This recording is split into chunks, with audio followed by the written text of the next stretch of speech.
kọ́kọ́rọ́ ló fi disflower. Kí ẹ mọ̀ pé lè la ẹ̀mí ọmọ yẹn lọ ọmọ ọdún méje kọ́kọ́rọ́. Ìrọ́pọ̀. Kò sẹ́ni tó gbọ́ngbà yẹn tí ara bí amọ̀ ọ̀tá. Bọ́ ẹ mọ̀ pé tọ́rọ̀ bá ti délẹ̀ ó máa ń gbọ̀n sí ni. Everybody náà ti wá lọ rò wípé àṣọ ṣé ìwé lè ìṣẹ̀lẹ̀ ṣá. Ìgbé tí ọmọ ìkéré yẹn máa ké torí mi mo bá ṣe fẹ́ fọwọ́ bò lẹ́nu tó. Kọ́kọ́rọ́. Èmi tí mo ti bí ìsun tí mo ti bí wálẹ̀ gan with 5 children. Wọ́n ò gbọ́dọ̀ sọ pé wọ́n ti kọ́kọ́rọ́ bọ̀ mí ń fùrọ̀. Olórí burúkú.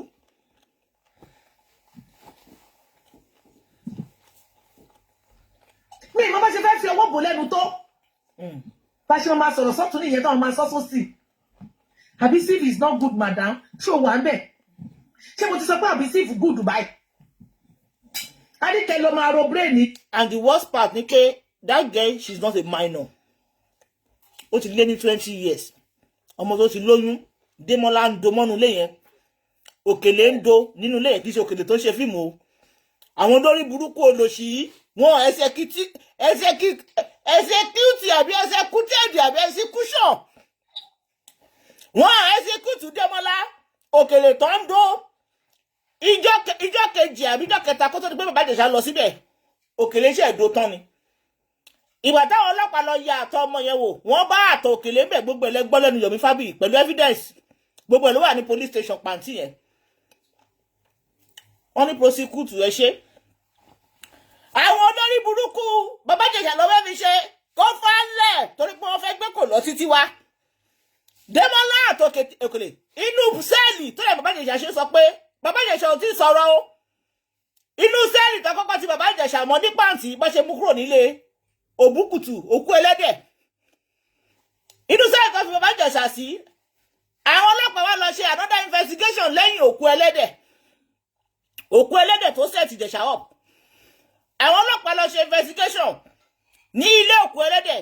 Ibẹ̀ ló ti rí pé ọmọkùnrin kan ń do tó ń pè ní Démọ́lá. Bó ṣe arrest Démọ́lá nìyẹn o. Arrest Démọ́lá tí wọ́n arrest Démọ́lá. Wọ́n lọ sí Démọ́lá mọ́ the same cell pẹ̀lú bàbá Ìjẹ̀ṣà. Ní Démọ́lá sọ fún wọn pé ẹ jẹ́ sọ fún wọn kó fi mí lẹ̀ o. Èmi á sọ èjì ẹ̀ kì í ṣe ọmọ kékeré o. Girlfriend mi ní àjọ ń dóra wa o. Girlfriend mi àjọ ń dóra wa o kì í ṣe ọmọ kékeré o. Ìdí tó fi Démọ́lá yẹn lẹ̀ nìyẹn tó fi lọ o. Gbogbo èèyàn lórí burúkú tẹ̀ ń jà fún minor. Tẹ́ ẹ̀ bá jà kó lọ wá Démọ́lá yẹn wá gbogbo yín pátápátá lọmọ yín máa ṣọ́nkú. Lady bí ẹ̀jẹ̀ bá mute. Ẹ bá mi mute ẹjọ́. Gbogbo yín Ìjẹ̀ṣà ò tí sọ̀rọ̀. News náà dẹ̀ gbé pé èèyàn méjì ni wọ́n gbé tí wọ́n ń bá ọmọ yẹn sùn nínú ilé òkú ẹlẹ́dẹ̀ tó set Ìjẹ̀ṣà up. Tẹ́ bá jẹ́ pé ẹ̀yin tẹ́ gbára yín lábí amọ̀ lórí social media, you really want justice pé ẹ̀ kílẹ̀ ń pọ̀ ọmọ kékeré lọ́mọ yẹn. Démọ́lá àti òkú ẹlẹ́dẹ̀ tó ń do àti òkèlè gateman tó ń do. You say justice for her, for one, is justice for her. Kí ọmọ awo kó ṣe kíní kọ̀ọ̀kan ló máa yọ lọ́sẹ̀ ọmọ ẹgbẹ̀rì èpè ló máa pa yín o. Torí ẹ̀ tí ń bá rí pé wọ́n ní pé Boko Haram pa yín Nàìjíríà kíní kan pa yín. Èmi ò kànú èmi ò lè jà fún ọmọ Nàìjíríà bó ṣe di Yorùbá. Èmi ò lè kú fún Yorùbá. Ìkànnì yẹn dájú. Ẹni tẹ́ ẹ̀ bá ti fẹ́ náà nìyẹn ti gbòǹgbò ti gbòǹgbò. Ọmọ ìyá wèrè ó bọ́ta. Ó ní wọ́n fẹ́ ní Ìjẹ̀ṣà guilty. Ṣùgbọ́n Démọ́lá àtòkèlè tí ó mú Yomi Fabiyi máa pariwo pé Démọ́lá àtòkèlè táwọn ọlọ́pàá investigate kí ló dé tẹ́dí kan fi wọ́n lẹ̀ jẹ́ kó prosecute wọn. Àwọn dẹ̀ ló ń dún ọmọ yìí gangan tó ń fún lóyún tó bá ń ṣẹ́ oyún. Ìjẹ̀ṣà tí yóò dún ọmọ tẹ́dí kó wọ́n máa fi fíìmù pé Lagos State fẹ́ ṣe project fídófáìlì. Tẹ́dí kó bá tọwọ́ bọ ọmọ tẹ́sẹ̀tì kámẹ́rà tó ń dẹ̀ rí kámẹ́rà pé acting ni. Ẹ wá kọ́ọ̀tì gbogbo ẹjọ́ ẹ fi rán lẹ́wọ̀n gbogbo ẹ̀yin abiyamọ tẹ support wọn pátá ló máa rán ọmọ yín lẹ́wọ̀n lórí ẹ̀sùn àìmọ̀dí àdàbí tó bá jẹ́ pé òótọ́ lè gbé wá lórí social media yìí. Torí ẹ̀ àjálù àrẹ́lù sì máa pa gbogbo ẹ̀yin bitter single mother yẹn torí pé ẹ bitter ẹ wá bìlú pẹ̀lẹ̀ dá bitter sáráyé. Àwa lovely mother àtàwọn lovely beautiful sweet woman àwọn lovely beautiful sweet single mother wọn ò nígbà fẹ́ yìí bitter single mother yẹn ẹ máa ṣánkú ni bí ọmọ ìyá wèrè ṣe ń kó yín kiri bó ṣe máa kó yín ṣánkú nìyẹn. lórí burúkú ni Ìjẹ̀ṣà ò tí ì sọ̀rọ̀. Yomi Fabiyi ọmọ ìyàwó ẹ̀ náà ló gbógun ti Yomi Fabiyi tó sọ di ìkébè super. Òun dẹ̀ ní kán execute Naira Marley pé ó búlé èèyàn. Yomi Fabiyi tó nídìí bó ṣe bí nìyẹn. Torí pé ìwọ ò nídìí, ìwọ wá lọ fowó ṣe ìdí òfò, ìdí silicon. Yomi tó nídìí, ó ń búlé ẹ̀ pé ìkébè super. Mo mọ̀ pé tí Ìjẹ̀ṣà bá ṣe fíìmù yẹn, wọ́n á ní kó lọ flag ẹ̀. Bẹ́ẹ̀ ṣe flag fíìmù tí Yomi Fabiyi ṣe láti fi ṣàlàyé nǹkan tó ṣẹlẹ̀ sí Ìyábọ̀. Àìmọ́ mo ní sọ sí ọmọ tó ní wọ́n rèpù. Ọlọ́run àbá ti ń jẹ́. Gbogbo ẹ̀yin tẹ́ pé láyé lábí àmọ́ tẹ́ ń support ọmọ ìyàwó rẹ̀ láti máa pull àwọn èèyàn down. Tọmọ ìyàwó rẹ̀ bá ti dé, tó bá ti ń sínwín fún yín, níwádìí, ẹ̀yin náà sínwín ènìyàn, ṣàgolo ni. Tó bá ti kó agolo dé kẹ́ máa lu pápá ngolo, máa lagolo kiri. Máa ṣe lọ. Gbogbo àwọn ọmọ tẹ́ bí padà ṣe mọ̀ pé jèrè ọkọ, ẹ̀yin bí tá single mother yẹn. Bẹ́ẹ̀ ṣe jèrè ọkọ náà tọ́lọ̀ ò jẹ́ kó rí inú yín jẹ́ jèrè ọkọ, ní jèrè ọmọ. Torí ń bá tọmọ lọ́mọ jẹ́, ẹ̀dẹ̀ expect káwọn ọmọ yìí ṣe dáadáa. Tẹ́ bá fẹ́ jà fún ọmọ tẹ́ ń pè ní minor, ẹni kọ́ ọmọ yẹn síta. Démọ́lá àti Òkèlè tó ń do, ẹni kọ́ gbé síta kọ́ bá yín ṣe kúta àwọn yẹn náà. Àbí àwọn yẹn ṣáà ló do. Zeemama. Mo ń gbọ́ yín. Zeemama. Mo sì ń gbọ́ kíní lọ. Ẹ máa ro brain yìí kẹ́ tó. Ẹnìkan tó dé tọ́bí fún Yomi ní ìkébè super. Odidi 3 days ni Yomi fi ró tó wẹ̀lù nílé ìyá àsìkú nígbà tó ẹ̀ṣẹ̀ rẹ́ǹtì ilé yẹn. Kí ló mú Yomi tó fi ró tó wẹ̀lù? Tí ọkùnrin bá ń ró tó wẹ̀lù nílé obìnrin, ṣéṣe pọ́n ti fọ́ṣu sọ́rọ̀ ara wọn dáadáa. Yomi jẹ́ ṣẹ́ no ìyẹn náà Yomi ṣẹ́rẹ́ àwọn pípù yẹn mùsùlùmí wọn dáadáa wọ̀ dẹ̀ ń gbárọ́. Yomi jẹ́ obìnrin ó kó bẹ́ẹ̀ mi. Torí pé Yomi ti wá palẹ̀ mọ́ ara ẹ̀ pé òun ò jẹ́ṣẹ́ yìí mọ́ o, kókó arúgbó yìí ti sún òun o, ló wá dé pé wọ́n ṣe fún ní claim pé ìkébè super. Gbọ̀ngbà tó jẹ́ pé ó sì ń jẹ iṣẹ́ tó sì ń jẹ kókó arúgbó tó ń jẹ ìgbín onírun tó ń la dáadáa, òun best dáadáa. Ẹ jẹ́ tí wọ́n á sọ àṣírí kan fún yín. The moment. Ẹ jẹ́ àṣírí kan fún yín. Yomi Fabiyi yóò ti sọ̀rọ̀, ó sì ń bọ̀ wá sọ̀rọ̀. Ṣé mọ̀ pé ọmọbìnrin tó bímọ fún Yomi Fabiyi ṣe nǹkan fi set Yomi up ni? Ó mọ̀ náà, ṣebí ọmọ afẹ́ ìyá àsìkú ni. Ṣé wọn gbọ́dọ̀ jí sọ̀rọ̀ láti bẹ̀? Ṣé rí àwọn àṣírí kan wà tọmọ ẹ ṣe pre-recording Yomi dání o? Tó bá yẹ pé Yomi dúró, ó dẹ̀ jẹ́ human rights activist forget Yomi á ti wà lẹ́wọ̀n tipẹ́. Ọlọ́run Elédùmarè. Ọmọ yẹn tẹ́ bá rí ṣe rí àwọn pípù yìí, ṣe rí ìyá ìsìnkú yẹn. Ó ti plat ṣe rí gbogbo yìí, ó ti plat àwọn ọmọ tó ready láti gbé ọkùnrin tó ti ń ga àbí tó ṣe tó àti ga wálẹ̀. Gbogbo ẹ̀yin obìnrin tẹ́ bímọ ọkùnrin bímọ ọkùnrin tẹ́ bá wọn join ní bitter single mother yìí. Ẹ̀mọ̀ràn máa wá nǹkan kan tẹ́ máa fi máa ṣàdúrà fún àwọn ọmọ yín ọkùnrin. Because àwọn ọmọ kékèké Nàìjíríà yẹn tí ìyá ìsìnkú ti kó mọ́ra yẹn, wọ́n ti manifest, wọ́n ti da infection sí ìgboro. They don't have any purpose ju kó bring ọkùnrin down. Òun lè fi rí pé ọmọ ìyá ìsìnkú gan fúnra rẹ̀, òun kò fọkùnrin Nàìjíríà. Ó lọ mú wá níbi tó lápẹ̀rẹ̀ ni. Gbogbo àwọn ọmọkùnrin Nàìjíríà ló ti wà ní target wọn láti bring down. Ọlọ́run ló mọ orú ẹgbẹ́ burúkú tó wọ̀. Their target is to bring men down. Obìnrin tó bá fẹ́ dí wọn lọ́wọ́, they will bring the woman down too. Ẹ jẹ́ àmà gbọ́lọ.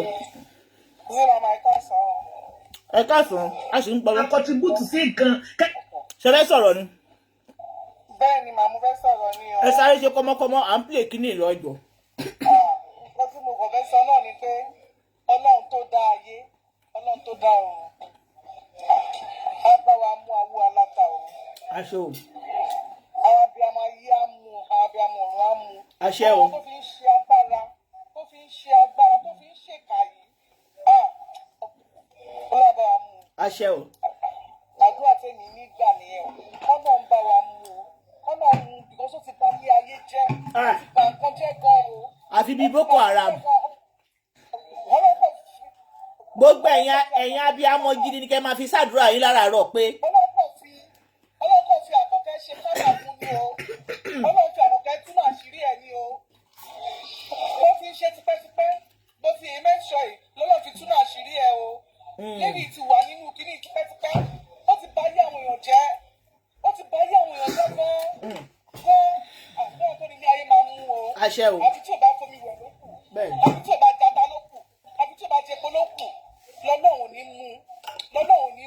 bẹ́ẹ̀ni. bẹ́ẹ̀ ti dé o kí ló dé tó ń pọ ọmọ ọlọ́mọ ẹlẹ́kùn jayé kí ló tó ń bájú àwọn èèyàn jẹ́ kí ló tó ń bájú àwọn èèyàn jẹ́ ó ti kú mo lè bẹ́ẹ̀ fẹ́ lọ sọ́nù. ẹ má jẹ tọ̀yìn agbára ẹ lọ gan o ọlọ́run ló ní gbogbo agbára ní ọlọ́dọ̀ ọlọ́run gbogbo ló fi ń ṣagbára lọ́nà àbàjẹ́ àṣẹ o.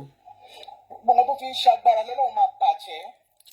No, ìyá mi kì í ṣe pé ó ní agbára kan spiritually ẹ̀jẹ̀ ìṣàṣírí kan fún yín ó ti pìpì ẹ̀ lẹ́ẹ̀dẹ̀ ẹ̀yìn àwọn weapon tó ń lò ṣẹ́ni gbogbo àwọn bitter single mother yẹn lẹ máa wọn èpè fún bọ́ọ̀ ṣe jèrè ọkọ wọn ní jèrè ọmọ ṣe rí àwọn lovely single mother tó ti torí pé wọ́n jẹ́ single mother tó bá yẹ ọmọ ọlọ́mọ jẹ́ gbogbo ilẹ̀ máa jèrè ọmọ ṣe rí ẹ̀yin tẹ́ jẹ́ bitter single mother yẹn tẹ̀sí torí pé ṣoríire láyé ẹ wá ṣùgbọ́n láti máa bá ayé ọmọ ọlọ́mọ jẹ́ ayé àwọn ọmọ yín ò ní da ẹ máa ṣe lásán ni ẹ máa ṣe lásán ni because gbogbo yín ló requit tó bá ti fẹ́ bá tẹ̀yàn jẹ́ wọ́n á dà yín síta kẹlọ́ máa wá fún wọn kẹlọ́ máa wá fún tí yín máa bàjẹ́ tọmọtọmọ ní ni èpè ló máa pa yín ṣé nítorí èpè tí Lizzy Anjorin ṣe fún wọn òun ló ṣe ní kó máa sọ pé Lizzy Anjorin ti lè ṣe péjù kó má ṣe péjù torí pé wọ́n hùwà èpè ni torí pé wọ́n hùwà èpè ni èpè yẹn pa wọ́n òun lè ṣe máa rí ìyá ìsìnkú tó máa bọ́ta pé àwọn ọmọ òun ṣoríire ẹ mú oríire kan tí ọmọ olóríire ń ṣe láyé kọ́ ṣe gbé jáde pọ́ ọmọ ẹ̀ ṣoríire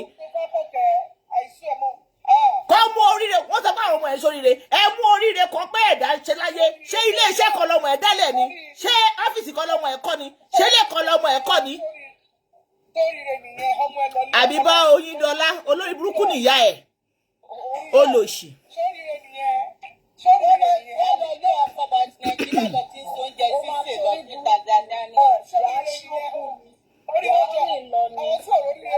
mo ti ṣépè fún mo ti blọọkù gbogbo wọn wọ́n ti lọ kọ́ wánú gúrùpù olórí burúkú ni àwọn ọmọ òṣì àwọn ọmọ òfò yẹn nìyẹn àwọn ọmọ tó ń bíríìdì nìyẹn ó máa dà wọ́n síta báyìí kọ́ máa ba ayé èèyàn jẹ́ ni ó ti ṣẹ́rí bó ṣe wà yẹn ó ti kó bírèènì wọn lọ bó ṣe wà yẹn ṣẹ́rí àwọn ọmọ yẹn tó bá ọkọ̀ kí ilé ọ̀làdàwòrò tó bá rí ilé aláyọ̀ ilé ọkọ àtìyàwó wọ́n ti kọ́ wọn ọmọ àwọ̀ bẹ̀ báyìí bí kó dàrú ó lẹ́sẹ̀ máa rí pé gbogbo márèjì ní Gistlover máa ń bàjẹ́ lórí péjì ẹ̀ tó bá ti ní márèjì tó dùn ẹ máa gbọ́ ṣàwí àwọn ewúrẹ́ tó ń kó kiri wọn ni ó yá bíi pé nǹkan ayọ̀ ló ń fún wọn bíi pé tó bá tú ilé onílé yẹn ó advance sí life wọn sadness òun ní happiness tiwọn wọn fẹ́ kínú èèyàn máa dùn lórí burúkú ni wọ́n fẹ́ kínú èèyàn máa dùn bẹ́ṣẹ́ ni wọ́n yẹn o tó bá rí pé èèyàn tó tún wá maintain relationship ẹ̀ máa gbọ́ wọ́n tuntun gbé gay tó ń ṣe fíìmù Bímbọ́ Adéyẹmọ wọ́n tuntun gbé sórí péjì wọn pé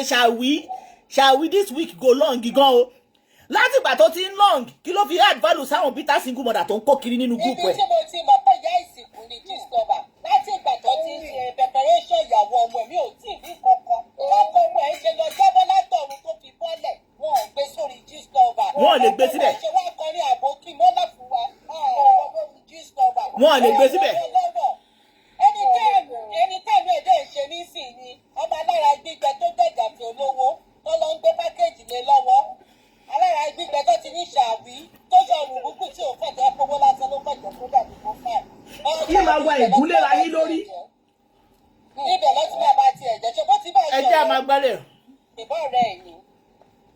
ẹ jẹ́ àmà gbẹ́lẹ̀.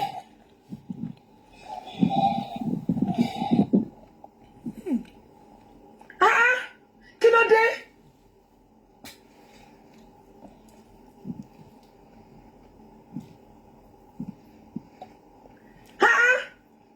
akọ́ṣẹ́ máa mú gbogbo nǹkan tá bá ti rí pé ìkíní yìí ó jẹ́ nǹkan tó yẹ pé téèyàn bá gbọ́ á di etí mú àwọn ló máa gbogbo nǹkan wa á lọ fi máa kọ lọ́rùn á lọ máa gbogbo nǹkan wa kọ lọ́rùn kó dáa.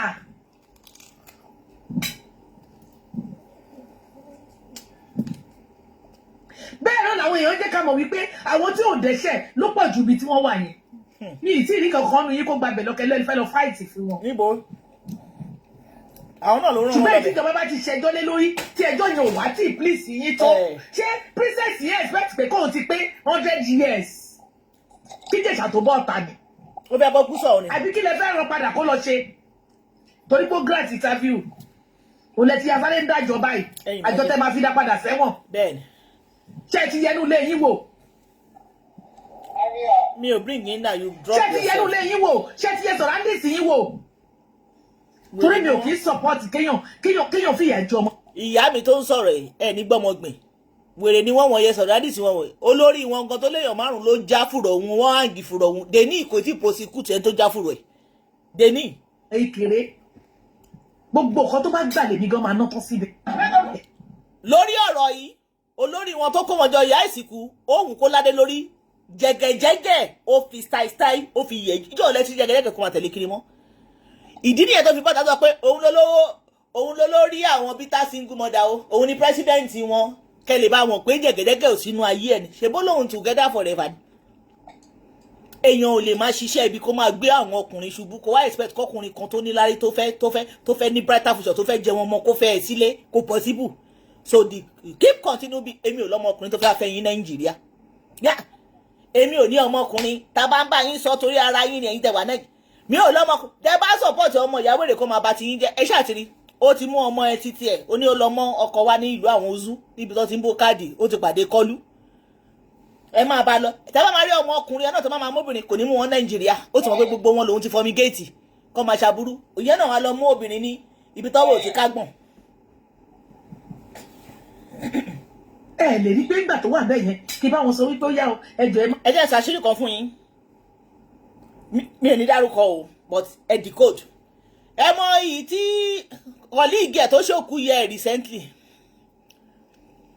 kì í ṣe àǹtí Fathia o colleague ẹ tó ṣòkú yẹ recently ṣe mọ̀ pé yẹn lọ́mọ obìnrin kan tó ga torí pé ayé ń sọ̀rọ̀ ọmọ yẹn pé ọmọ yẹn da very quiet kò fẹ́ kinní kan ó mọ̀ọ́mọ̀ sáré lọ ń ju propaganda pé òun tiẹ̀ fẹ́ kọ́ ọmọ ọkùnrin òun fẹ́ ọmọ obìnrin yẹn mo sọ pé colleague ẹ obìnrin yẹn a máa sọ pé olórí burúkú ta ló máa bá wèrè dáná Ọlọ́run ò ní jẹ́ ìyá máa rí ọ̀rọ̀ yẹn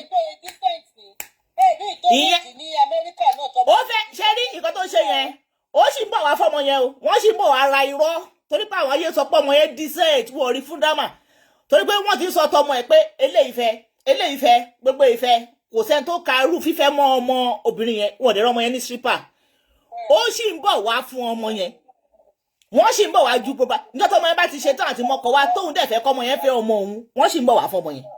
wọ́n máa gbàdúrà lórí péjì mi ò kọ́ lè fi bàbá Ìjẹ̀ṣà o ẹ̀jẹ̀ máa ṣe kinní kankan lè ṣe gbá o. for the fact pé mo ti mọ̀ rí àwọn witness yìí ìgbà yẹn dà àwọn tí princess wa bọ̀ ta I will not mention your full name I will just mention the part of your name Mommy P that Ijesha offended you Mommy C Mommy D kí ló dé tẹ̀lé dárúkọ wọn mọ́ kí ló tún ṣàwọn yẹn náà tẹ kórúkọ wọn pamọ́ ṣèbí fún àwọn bọ́ọ̀tà tó wá jẹ́ witness fún yín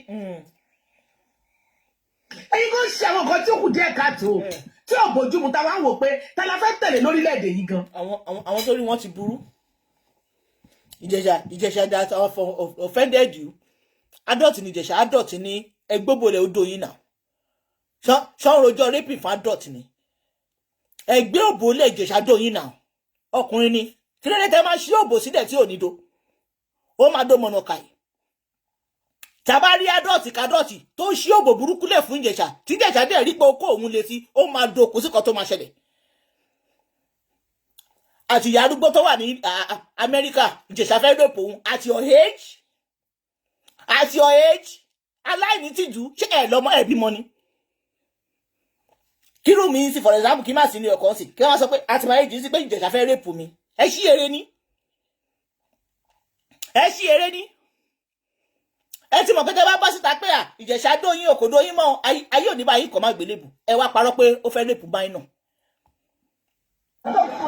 ẹ̀yin ò ṣe gbé bẹ́ẹ̀ certificate ẹ̀ síta kí ló dé tẹ̀yìn o prosecute ẹ dúró kí ló dé tẹ̀ prosecute Dàmọ́lá àti Òkèlè torí pé ẹ mọ̀ pé Dàmọ́lá máa tú àṣírí ẹ̀ pé girlfriend mi ni o kódà ó ní bank account o mo send owó sí o kì í ṣe under age o yes kò sí court tó máa prosecute pé adult and adult ẹjọ́ ń lára yín náà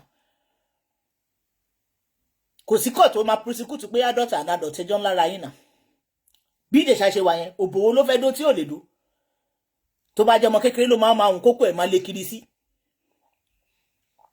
òbòwò ni Ìjẹ̀ṣà fẹ́ dó tí ò lè dó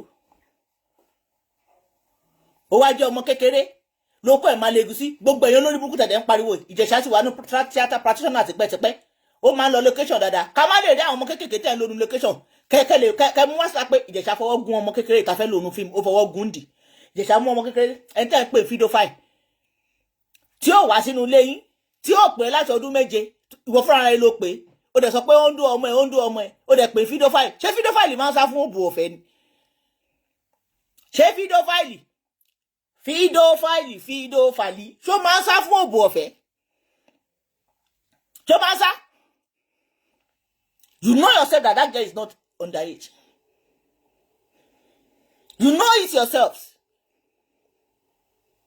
Ẹ̀yin ka burúkú yìí àwa bí tó ó bọ́ta ó lóun fọkọ ó jẹ́ ìjẹ́ kọrí sí mọ́ṣúárì ibẹ̀ làwọn ọkọ ẹ wà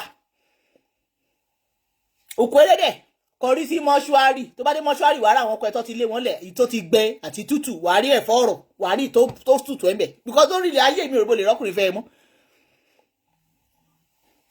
ó bá tọkùnrin kan jẹ́ ó mọ̀ pé ìṣẹ̀dá ọkùnrin yẹn ló máa dá fún ẹ gbogbo ibi tó bá lọ lórí kíni ó fẹ́ mi ò fẹ́ ẹ ṣógun láyé ni tó bá ti wá sọ pé gender mi ìfù ní kò yẹ káyọ̀ change pé kì í ṣe ìfù ẹ̀yin ìka burúkú yìí òjálẹ̀ onílé bo tiẹ̀ lẹ́yìn ìka ọba yìí jẹ́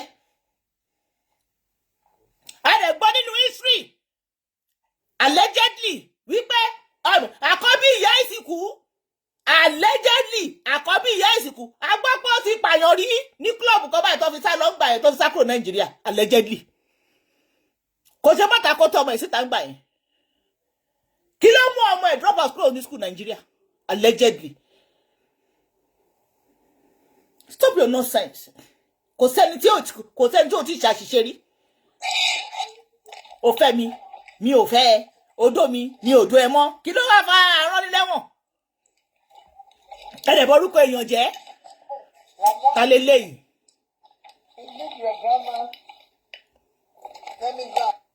jẹ́ n bring wọn down tọrọ ní ká má sọ ẹ yẹ ṣèkà mọ́ tí wọ́n bá ṣe máa fọmọ proud ṣé ọmọ tó ń fa kólóòsì ni ẹ máa gbọ́ àwọn ọmọ ẹ ṣoríire àwọn ìyá táwọn ọmọ wọn ò fa kólóòsì tó look responsible gan wọn parí wọn ṣoríire campus bọ́ sí oníkólóòsì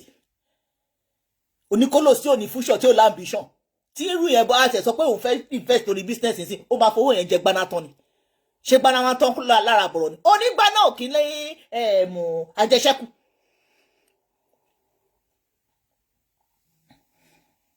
mo kó ègbéni fún yín àti iṣẹ́ wọ́yà àtàwọn fọ́lọ́wà yín ègbéni fún gbogbo yín mo bí ọkùnrin that is why I'm studying my ground. Tí Ìjẹ̀ṣà bá dú ọmọ kékeré I will never support him because èmi náà bí mo obìnrin wọn ò dẹ̀ dú èmi kékeré tá a máa sọ pé mo wà traumatized wọn ò dú èmi kékeré tá a máa sọ pé okay torí ẹ̀ mo ṣe ń wá pé gbogbo ọkùnrin ti dú ọmọ kékeré tán tabalẹ̀ tó ní wọ́n ti dú òun kékeré lọ execute lọ prosecute gbogbo àwọn tó ti dú ẹyin kékeré má fi ọmọ ọlọ́mọ ṣe etc ẹsẹ̀tẹ̀ríà ẹtẹ̀sẹ̀ríà àbí ẹsẹ̀tẹ̀ríà you are a wicked soul. Where we get so? The same thing you want to do with Naira Marley. VDM is the angel. Naira Marley forceful entry. According to VDM said, I quote. VDM talk, I quote. Forceful entry. Tọ́mọ yín bá gbé òbò dúró nù yàrá yín, ó máa forceful entry ẹ̀. Forceful entry fún yà, forceful entry fọ́mọ is hereditary. Wọ́n rẹ́pù ìyá mi rí wọ́n forceful entry ìyá mi rí wọ́n dẹ̀ forceful entry èmi náà débi pé mo fẹ́ máa rò kó máa forceful entry ọmọ mi tí ẹ̀ka lé ọmọ ẹ bá ta ẹ̀dì kí lọ́mọ ẹ ń wá kiri ilé olórin so desperate to marry a singer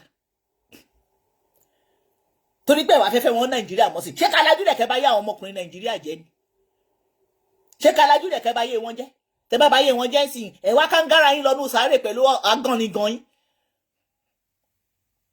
tó bá mọ̀ pé tíjọba bá mọ̀ pé o lágán ni gan ẹjọ́ fi ṣèdí jẹ mọ́lẹ̀ náà tágbára ìjọba ọba dẹ̀ ká ẹ kọ́sù ẹ̀rúgúdú kọ́ dẹ̀ fi ẹgbà wèrè kọ́ fún ẹ ní ẹgbà wèrè kọ́ gbé ẹ lọ́sẹ̀lẹ̀ kọ́ tiẹ̀ mọ́gi kọ́ di ẹ̀ kọ́ dẹ̀ ṣẹ̀kẹ̀ṣẹ̀kẹ̀ mọ́ ẹ nígi kọ́ lu ẹbí wèrè kí á ní gbogbo wèrè tó jogún lára ìyá ẹ̀yìn àfò rẹ̀ á fi ẹ́ sílẹ̀ lọ ìkànnì ẹ ò ti burú jù lórí ọ̀rọ̀ bàbá Ìjẹ̀ṣà ni mo ti kórìíra ẹ̀ kó tó wá fi ti alákọ̀ọ́kẹ́ mi sí ìgbéni fún àti iṣẹ́ ọwọ́ ẹ̀. You subject Ijesha to dragging yesterday because of your nonsense and stupid update. You come for it. You want your dogs, your bitter single mother association to come for Ijesha. That is why you made up that update. Tó bá ṣe update torí burúkú yẹn, no one will come for Ijesha. Àwa bí tó ó bọ́tọ̀ ní òun máa ń fáwọn èèyàn ní second chance. Second chance my foot. Second chance indeed. Ó fi hàn second chance. Ó ti rán yàn lọ sẹ́wọ̀n, ó ti bà kárí ẹ̀ jẹ́, ó ti borúkọ ẹ̀ jẹ́. Ṣé kò ní build padà ni? You want him to die there? Or you expect him not to talk? Not to say his whole side of story? Ijesha is more than 52 or 53 years old. Ṣó jẹ́ ọmọ kékeré ni? Ṣó jẹ́ ọmọ kékeré ni? Ó tún ṣí wèrè kan lẹ̀. Wo wèrè mi ológun wèrè mi lọ bá ya yín. Ẹ ṣe àìsí blocking. Ṣé Ijesha jẹ́ ọmọ kékeré ni? Ṣé àwọn people yẹn tẹ́ bá mọ ìkà tó ti ṣe gbogbo ẹni tẹ́ ń support wọn tẹ́ bá mọ kàmá tó máa ṣẹlẹ̀ sí ẹ ní support aburú mọ́. Ìjẹ̀ṣà rèpù ni o, ó rèpù ni a tún rí bẹ́ẹ̀ fúrọ̀. Bẹ́ẹ̀ fúrọ̀, mo rò bẹ́ẹ̀ ìwọ sọ pé ayé ṣì di ayé wọn ẹ̀, òun bá àwọn èèyàn gba donation lójú àlà. Ọkùnrin bíi tiẹ̀, wọ́n kàn má gbélébù, ó dẹ̀ dúró síbẹ̀, ṣé torí pé wọ́n ti ń dò wọ́n fúrọ̀. Ikú tó ń pa ojú gbà ẹni, òwe ńlá ló pa fún ni. Ikú tó ń pọ̀jù pẹ̀ níwọ̀ yìí èpò ọ̀rọ̀ sọ pé wọ́n búlì ẹ̀ igbó o fẹ́ sọ tẹnu ẹ̀ tẹ́nu ẹ̀ ṣe ṣó ń ṣe nǹkan oṣù ni ó ń ṣe nǹkan oṣù náà kò sí bó ṣe lè máa sọ̀rọ̀ bí obìnrin kó máa ṣe ní ó tí ì máa ṣẹ̀jẹ̀ ń dì í. Bàbá Ìjẹ̀ṣà ó máa ń gbé obìnrin 16 years o obìnrin 70 ṣó ti dó ìyá ẹ̀ rí ni ká ló rábùrún sí wọ́n tó sọ pé wọ́n nìkan nìyá ẹ̀ bí bí ibi tí ìyá ẹ̀ náà ti ń ba tèèyàn jẹ́ ni wọ́n ṣe ti lé ọmọ ẹ̀ pa ló ṣe jẹ́wọ́ nìkan lọ́wọ́ ẹ̀ kò dó ìyá ẹ̀ rí àbódó àbúrò ìyá ẹ̀ rí ni Ìjẹ̀ṣà máa irú Ìjẹ̀ṣà tó lórúkọ yẹn adọ́mọ 16 years 17 years àti rẹ́ni tó máa gbọ́ síta Ìjẹ̀ṣà àfà Ìjẹ̀ṣà bó ṣe ṣí nàgbọ̀nàgbọ̀n ṣọ̀ọ̀ṣọ̀ yẹn mọ̀ pé ẹrù burúkú ló máa wà lábẹ́ ẹ̀bí ìṣìgìdì adọ́mọ 16 years tó jẹ́ virgin ìyá ò ní pẹ́ ló ta pọ́n ti bàjẹ́ ọmọ òun jẹ́ tó bá ń tiẹ̀ máa tìrẹ ọkùnrin ni ẹ̀ ikú tó ń pa ojúgbà ẹni jẹ́ kó máa mọ̀ pé òwe ńlá ló pa fún ni kò ní within twinkling of an eye bó ṣe jẹ́ ẹlẹ́nu ọkùnrin yẹn they go bring you down. Torí ó máa tó stage kan certain of your life bẹ́ẹ̀ fúrọ̀ wàá realize pé òkè o ti fi make o fẹ́ settle down. All the things you are doing now all these women will use it against you. Because you are part of them to be destroying people who have settled down. They will use it against you. Lọ kọ sílẹ̀ z kò sí kan tí mo sọ tí ò ní come to pass. Onílàákàyè. Ọkùnrin máa ń wà ní ọkùnrin ìdí tọ́lọ̀ fi fún wọn ní balls nìyẹn. I don't think you have a balls. Ṣo ní balls ṣá. Ṣo lẹ́pọ̀n. Àbí wọn náà dojú ẹ̀pọ̀n jókòó báwọn obìnrin ṣe ń dojú òbò jókòó. Ṣé ojú ẹ̀pọ̀n ló fi ń jókòó ni? Tí gbogbo eggs inú balls ẹ̀ tó ti fọ́. Àbò believe pé ìwọ náà ò lè make bí Ìjẹ̀ṣà ṣe make yẹn. Ó máa tó sáájé change kan gbogbo nǹkan tó ń lépa ayé tó fẹ́ fi TikTok gádà ìwà gádà ẹ̀. Àwa kòkó settle that you are not build family. You will see. All this thing you are doing will come for you. It will come for you. Ìkà burúkú. Òun náà jókòó. Òun mọ̀ Ìjẹ̀ṣà dáadáa. Ó máa ń dé kinní kan pẹ̀lú ẹnu ẹ̀ fẹ́lẹ́fẹ́lẹ́ bí èpo ẹ̀pà yẹn. Àwọn ló ń bẹ̀rù ẹ̀ wọn ti ṣì di ayé wọn ò ń bá wọn yàn gba bára lórí social lójú àlà wo ó kúrò ní bára nìkan kọ́ ó sì máa bá wọn gbòkú lójú oorun ó máa gbòkú lójú oorun a kò máa gbòkú kiri ni wọn máa gbòkú kiri ni lójú oorun wo ìka burúkú yìí ṣe máa sọ pé ògùn náà kọ ṣoṣo kì í rìn létí omi yẹ́ ẹ̀dẹ̀ dájú lẹ̀ ohun ẹ̀ràn ṣé yẹ́ ẹ̀rọ bẹ́ òun jẹ wọn mọ́ yẹn yẹ́ ò jẹ wọn mọ́ ó ń jẹnu ìnira because mú owó àlùbáríkà wá fún ìyá ẹ̀ owó ìbànújẹ́ owó ẹkún ló ń pa fún ìyá ẹ̀ àwọn ibi tán ó kọ́ kírímìdì tó bìdùn ó ló ti kọ́lé fún ìyá ẹ̀ ṣé ìyẹn ilé 6 feet ló kọ́ fún ìyá ẹ̀ yẹn 6 feet ni because abiyamọ gidi ò ní lájúlẹ̀ kí nǹkan ẹyọ kan tó bí kó máa rárí ayé ó ń rárí ayé ni now ẹ bá mọ̀ pé títa ríro lọ́nkọlà pé ìwọ nìkan ló kù ìyá ẹ ló máa mọ̀ nǹkan tó ju ẹ̀rí kó tó kù wọ̀ yẹn lọ́wọ́ ẹ̀ ṣé irú wọ̀ yẹn ló yẹ kí ìyá ẹ lajú yẹ kí wọ́n máa bá tẹ̀yàn jẹ́. ẹni abiyamọ ní you are a mother, you are a mother, you are not a mother, you are a murderer. You are a murderer, you are not a mother. Abiyamọ gidi ò ní pàkọ́ fún kan. Gbogbo ẹ̀yin yóò ṣì ìyá àdánwò ìyá àdánù tẹ́wà lórí social media tẹ́ ń pọn ìyá ìsìnkú lẹ́yìn. Àwọn tí wọ́n rí dáadáa tó mọ̀ dáadáa gan yẹ̀ fún ló ti fá fún àwọn ìyá àrèmbò ìyá àwẹ̀rọ àwọn ìyá aládùbáríkà nínú industry sá fún ìyá ìsìnkú. Ẹ̀yin olórí burúkú yóò ṣì lórí social media tẹ́ ẹ̀ rírí ẹ̀yin lẹ́ pọ̀ sẹ́yìn pé yọ̀ngìdì gbogbo ilẹ̀ máa jèrè iṣẹ́ ọwọ́ yín lórí àwọn ọmọ yín. Gbogbo yín pátá tó lè múra àwọn ìyá àrèmbò yẹn ìyá àwẹ̀rọ àwọn ìyá dáadáa nínú movie industry tó ti rí ìyá àsìkò tó mọ̀ nǹkan tó mọ̀ nǹkan tó ṣe tó fi yẹ̀ fún tó ń pọ̀n sẹ́yìn. Ẹ̀yin olórí burúkú tẹ́ ẹ̀ rírí tẹ́kàn rí lórí social media tó máa ṣe yín burúkú sókè bí ẹran sísun tẹ́ ń wo pé èèyàn ni tẹ́yìn pọ̀ sẹ́yìn tẹ́ ẹ̀ mọṣẹ́ owó ẹ̀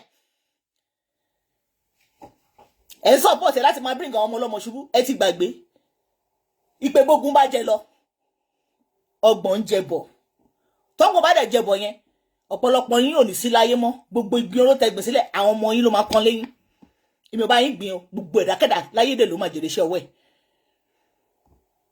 ẹ̀yin olùṣe olórí burúkú yìí.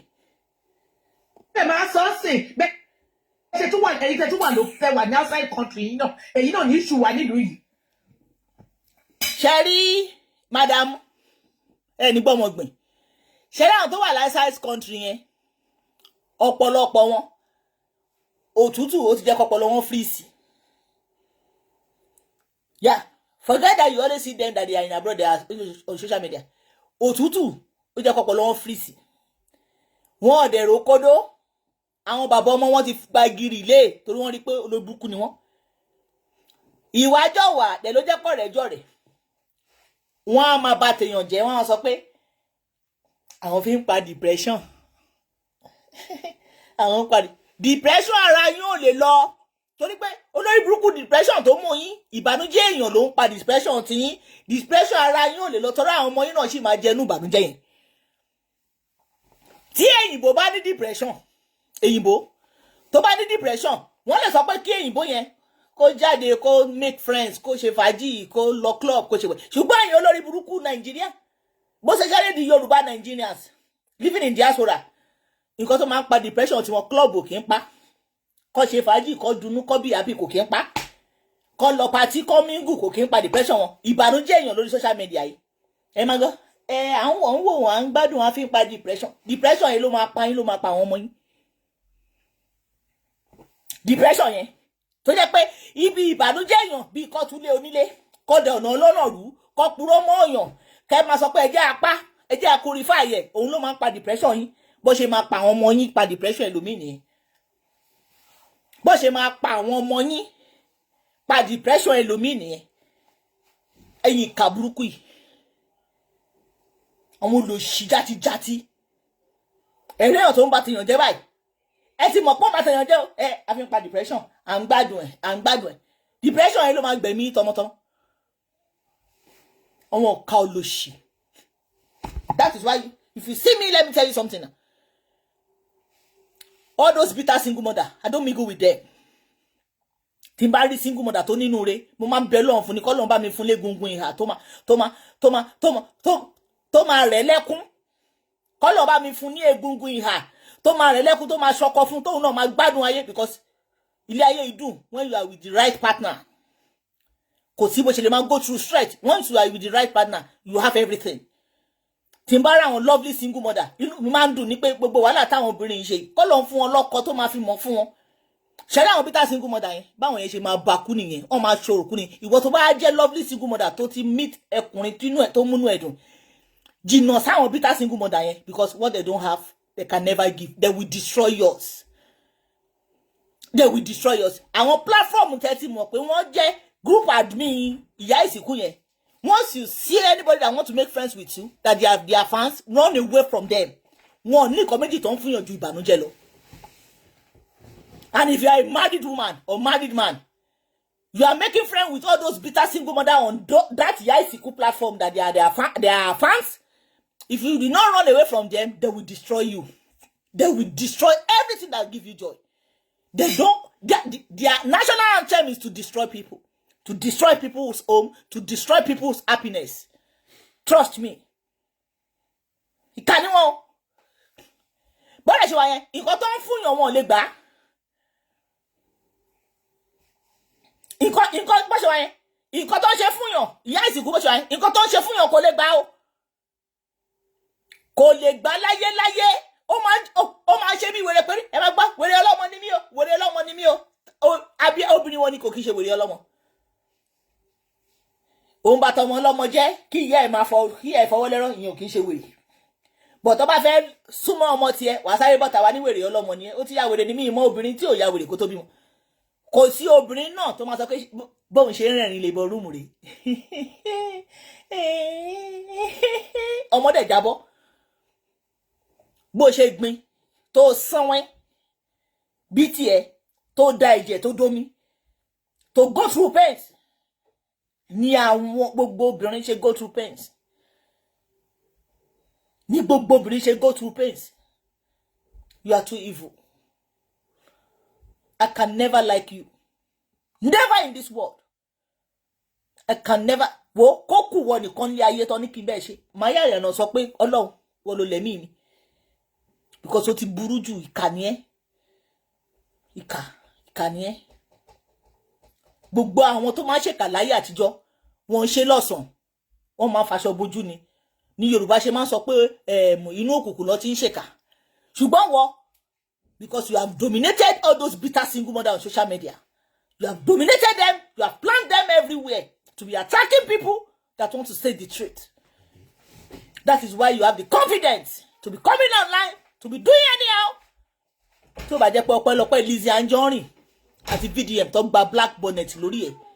You believe once you have the black bonnet, anybody to back castigate is already castigated. Ọlọ́run àbá tiẹ̀ jẹ́ kò ní tó. Ọlọ́run tó bá tiẹ̀ jẹ́ kò ní rántí tún ṣe fún ẹ. Àmọ́ ọmọ tiẹ̀ tí ò ti jẹ́ èèyàn kankan nú ayé, tí ò ní kan tó fi add value sílé ayé, a máa pọ́n léwé nú mọ́ínmọ́ín, a fi epo sí, a fi iyọ̀ sí, a fata sí, àwa máa ní káwọn wèrè máa kiri ọmọ ẹ̀ kiri, kọ́ máa kiri ọmọ ẹ̀ kiri. Ẹnu wọn ò gbà tí àwọn èèyàn kiri ọmọ ẹ̀ kiri lẹ́nu ọjọ́ mẹ́ta ó ní ọ̀ṣẹ́ gbà ambassador ọ̀rọ̀ fún wọn.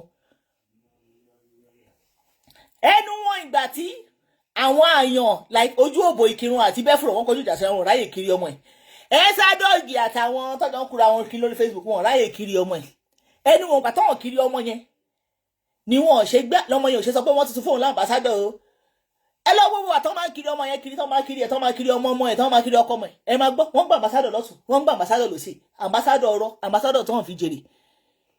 Ṣùgbọ́n lẹ́nu wà tọ́wọ̀n kiri ẹ̀ yẹn ẹ máa wò sí àtó package yẹn ìwọ̀nba olóbùkún tó ní wọ́n fẹ́ ṣe return of Boko Haram àbí return of àwọn Fúlàní ẹ̀sìn tó fẹ́ ṣe yìí wọ́n máa tún fi yẹn tún máa polówó ọmọ yẹn kẹ́ tó mọ̀ ambassador tún ti dé o ambassador ti dé o. Àwọn tó ń ṣe ẹrú fún wọn ní làákàyè àti progress títí wọn wọ́n gbọ́dọ̀ máa lo làákàyè tòun àtọmọ ẹni. Àwa package ẹ máa gbọ́ wọ́n ti ra létí mọ́ṣúárì o. Wọ́n ti ra company sí Bera Grande ọ̀run àpáàdì Elfire wọ́n ti ra lé síbẹ̀ ẹ ṣe máa gbọ́n sí nìyẹn.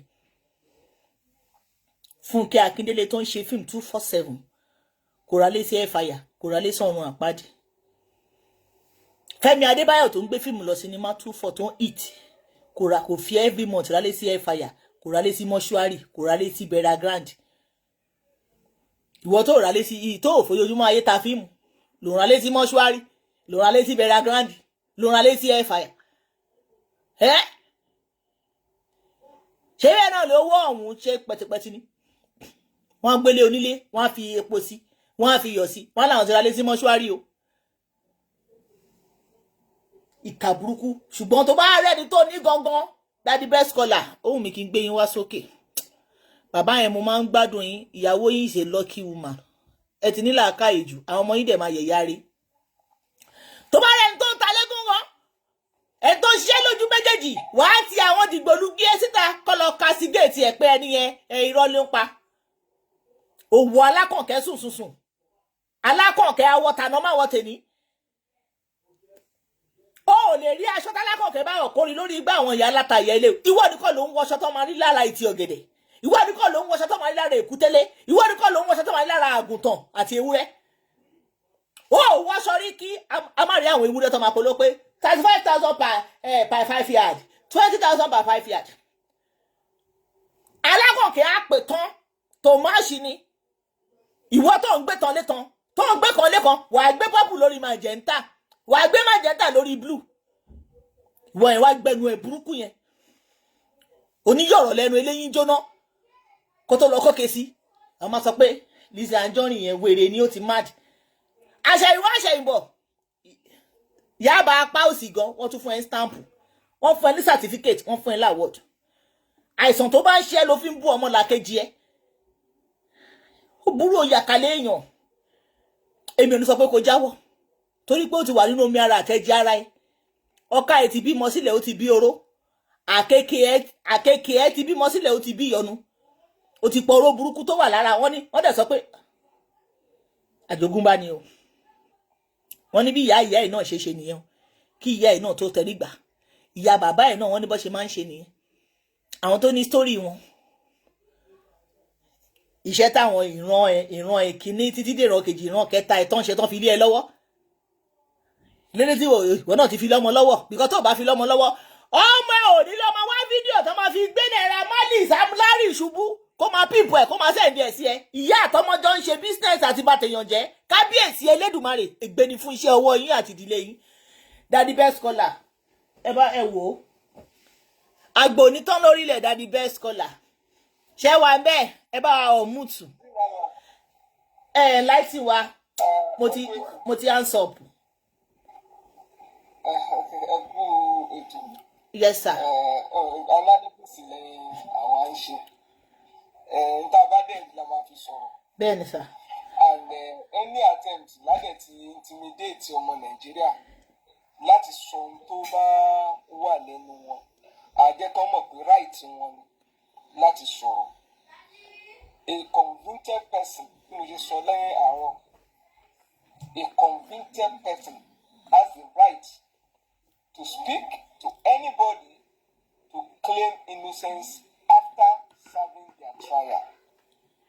Kò sẹ́ni tó lè even up to Supreme Court tí wọ́n bá dájọ́ léwu a convicted person has a right to still come out. He has to obey the law. Baba Jeda has obeyed the law by serving his daytime. But he has a right to say, "Ani mo wà innocent, ani mi ò ṣe pedophile, ani mi ò fi kọ́kọ́rọ́ jábàlẹ̀ ọmọ." Bẹ́ẹ̀ni. There is no law in Nigeria tó sọ wípé kò ní that right. That is one. Secondly, nígbà tẹ́ ẹ pè yàn pedophile, tẹ́ ẹ wá ń gbé àwọn arúgbó jáde. Ó fọwọ́ gbá wọn. Ṣé evidence pedophile ni kí arúgbó àtàrúgbó kún oorun ra wọn mọ́lẹ̀? Ṣé evidence pedophile tẹ́ fẹ́ establish? Lẹ́yìn ìyá onírùkàn onírù funfun lóbò.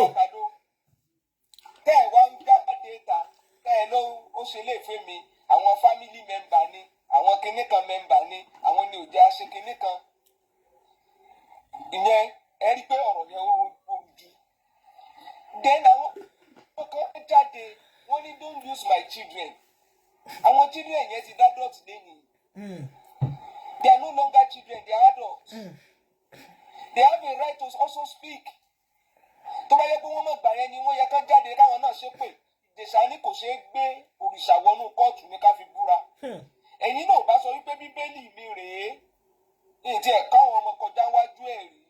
Ṣebí tó lúkálùkù wá tó gbàgbọ́ ṣebí ló fi ń bá wa sọ̀rọ̀. Àwa tẹ́lẹ̀ ń bá sọ̀rọ̀ ọpọlọ wa ò dọ́gba ọpọlọ wa ó dúró ṣámṣámú.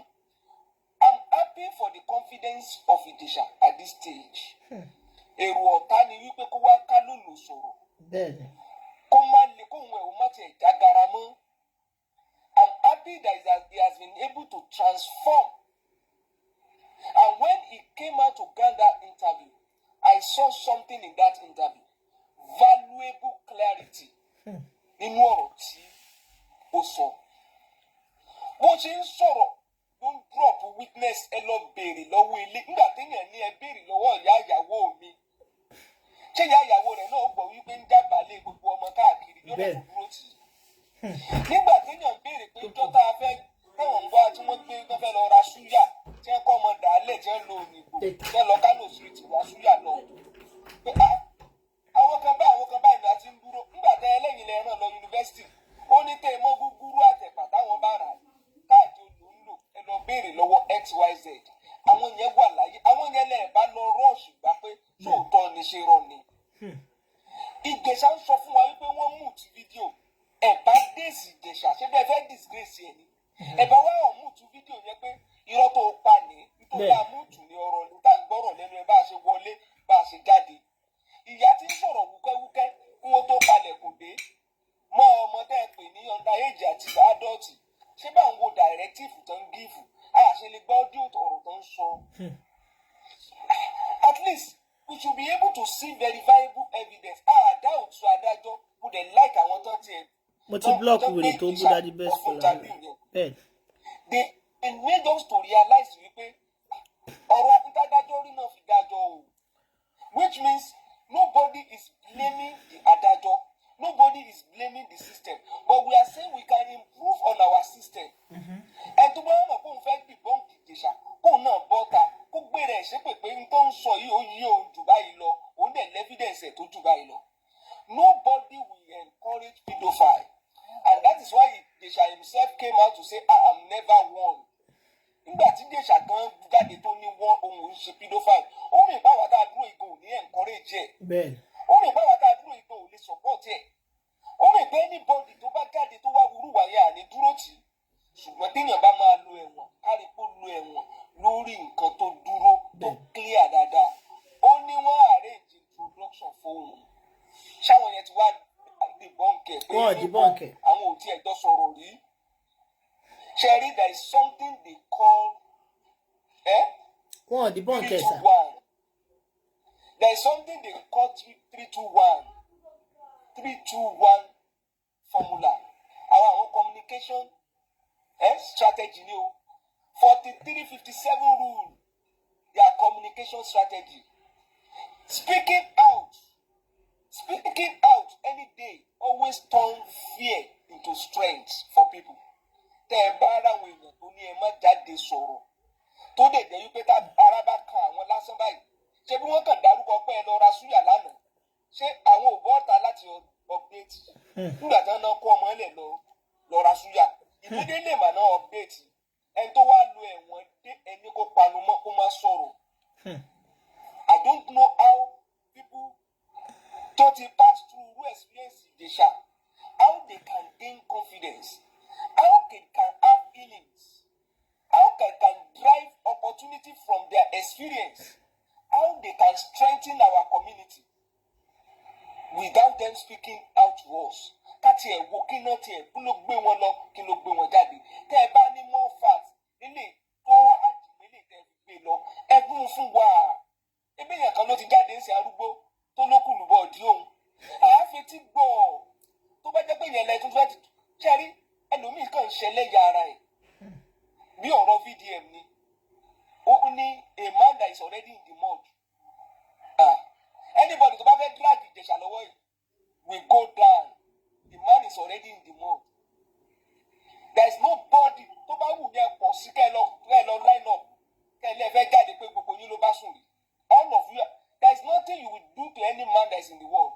Kò sí ní tó lè gbé lu ẹ̀wọ̀n sìn àfi tó bá blackmail anybody or tó bá sọ̀rọ̀ tó jẹ́ pé ó mà line anybody tó o bá jáde kó gba òǹdí tó náà bá láwọn jọ bára àwọn sùn tit for tat ni.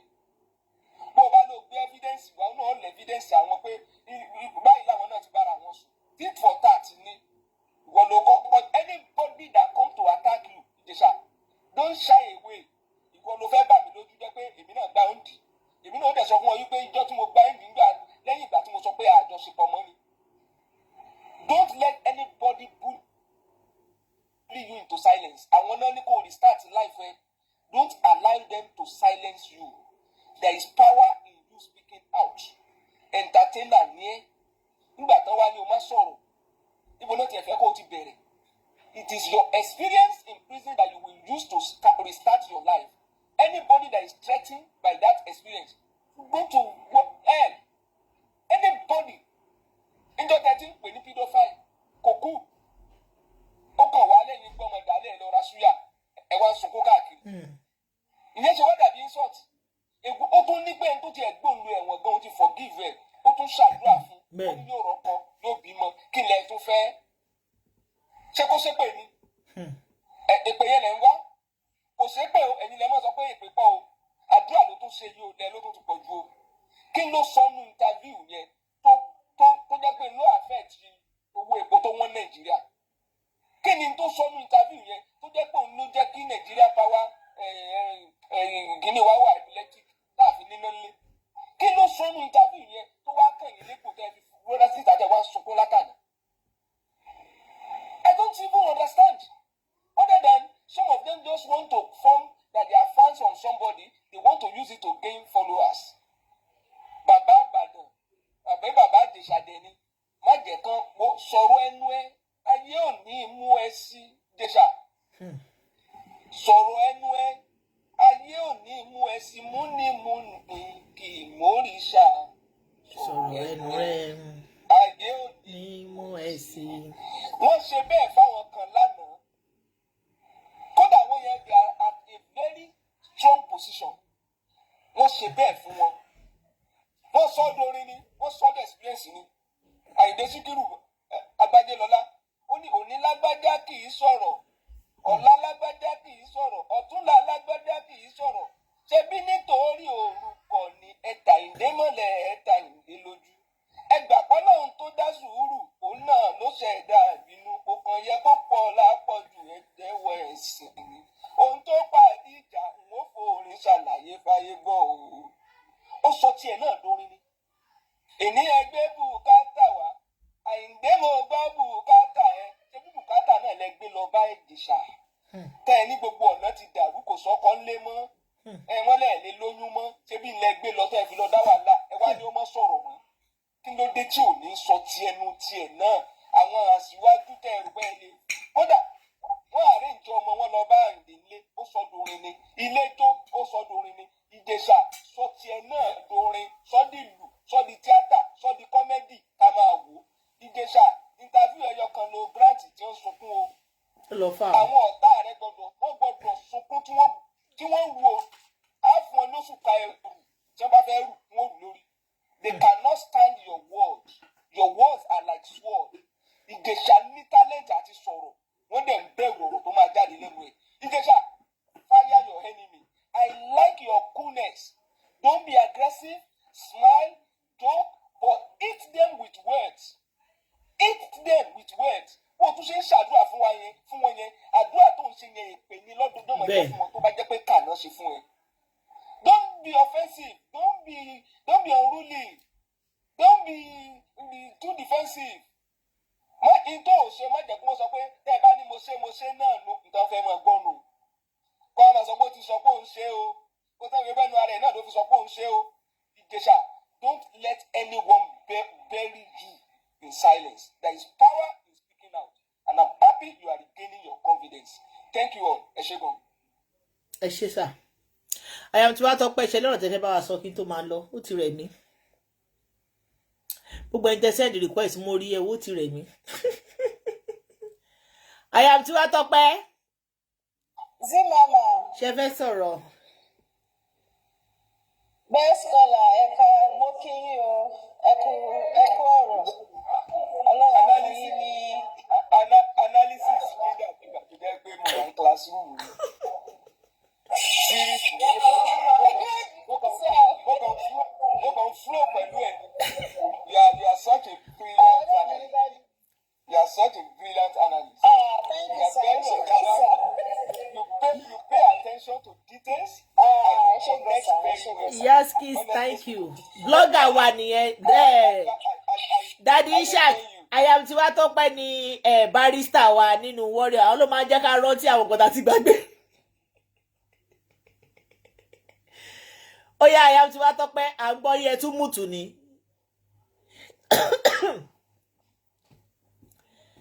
Aya tí wá ṣe wọ́n rún yín ni. Zeemama mo ka kọ́mẹ̀ntì kan ní orí Facebook. Nígbà tí mo sọ̀rọ̀ níjẹta, tó ní báwo lẹni yìí ṣe wá ní mẹ́mórì báyìí, àwọn ti gbàgbé gbogbo ọ̀rọ̀ yìí o. Wípé alcohol báwo lẹni yìí ṣe ní mẹ́mórì. Èyí kan wá sọ pé so all this still happened. No wonder tí yíyẹ mẹ́sàn fi ń ṣépè fún wọn. Ọ̀pọ̀lọpọ̀ máa ń gbàgbé, wọ́n máa ń gbàgbé. Nípa ọ̀pọ̀lọpọ̀ wọn máa ń gbàgbé. Ẹlòmíì ò mọ̀kàn tí ìyá àsìkò ti ṣe in the past. Ẹlòmíì kan rí reaction èyí mẹ́sọ̀ and a lot of them pick on that reaction. Because ọmọ bíi tí kúlẹ̀kúlẹ̀ ọ̀rọ̀ tí ń bọ̀. ọ̀rọ̀ yẹn níbi tí ó ti ń bọ̀. Níbi tọ́lọ̀ ti ń bọ̀ ẹlòmíì nínú wọn kẹfẹ́ pé 75% gbogbo àwọn tó jẹ́ pé àwọn pípù yìí wọn ọmọ bìgínì sọ́ọ̀sì ibi tí ọ̀rọ̀ yẹn ti ń bọ̀ àti ìjẹta ẹlòmíì tó wáyé ṣàṣọ pé ṣé nǹkan báyìí tiẹ̀ ti ṣẹlẹ̀ ṣé nǹkan báyìí tiẹ̀ ti ó ti lọ. À ń sọ̀rọ̀ àwàdà kan lẹ́ẹ̀kan yẹn bíi kọ́mẹ́dì ẹlẹ́kásáyé padà sórí kọ́mẹ́dì yẹn kan tó máa lọ káàtì ẹ̀fìn yẹn jókè. Ọ̀rẹ́ pé bọ́ọ̀dù yìí ti hot látàárọ̀ so mo fẹ́ kú lè. Ìgbà tí ìyá àsìkò tó gbé lọ́sùtì yẹn jáde yẹn tó wá lọ gbé sàtífíkẹ́ẹ̀tì wèrè láàrin èmi àti yín kí ló kọ sàtífíkẹ́ẹ̀tì wèrè ní court. Ṣèbí jíjẹ́ ni èrè mẹ́sàn jókòó tó lọ bá tí kì bá ṣe kébéyá ó ti fi ọkàn kú méjì pé owó ṣe. Aya tí wá Tọ́pẹ́ ẹ̀dùn ọ̀nà ṣé ẹ̀ ń wo fíìmù ni. Wèrè kan ló wà níbi tó ń plé nǹkan. Wèrè kẹ̀ ẹ̀ ń bá wèrè gbé ní. Ẹ̀ ń bá wèrè gbé ní. Gẹ́ẹ̀kan báyìí ni torí lẹ́ẹ̀kan tí mo ń sọ̀rọ̀ yá àsìkò ó wá rẹ́rìn títí ó wá lọ tọ̀ ó tó lọ tọ̀. Ẹni kí wèrè kó kúrò bẹ́ẹ̀ yẹn káwọn èèyàn lè gbọ́ yín dáadáa wèrè yẹn distract. Ó wá lọ tọ̀ so àtìgbà tó ti dé ó wá ní Ọlọ́run ṣe pé mi ò sọ̀rọ̀ wípé èmi mo jẹ́ kó mi tọ̀ sí ara. Wèrè ní tòótọ́. Ọlọ́run ló mọ̀ bóyá inú ń bí ni kọ̀wé òye mi. Ṣé kìí ṣe gúrùpù ìyá ìsìnkú ló wà ẹ má jọ fún yín ní wọjẹ o. Báwo ti ẹ̀gbọ́n nǹkan tó sọ? Kò gbọ́ tayé, bọ̀ bí mo ṣe rẹ́rìn-ín ló jẹ́ kí ó máa rẹ́rìn-ín. Ọ̀rọ̀ yẹn sùkú tí mo sọ lọ. Wọ́n tuntun mọ́ wọn lọ. Kí ló kọ̀ sí? Network yìí. Yèyé mẹ́ṣọ́. Ṣèbí ẹjọ́ ni yèyé mẹ́ṣọ́ jókòó tó lọ bá tó ní olówó lọ́wọ́ ìwọ́dẹ̀ fẹ́ gba ó fẹ́ bá ná.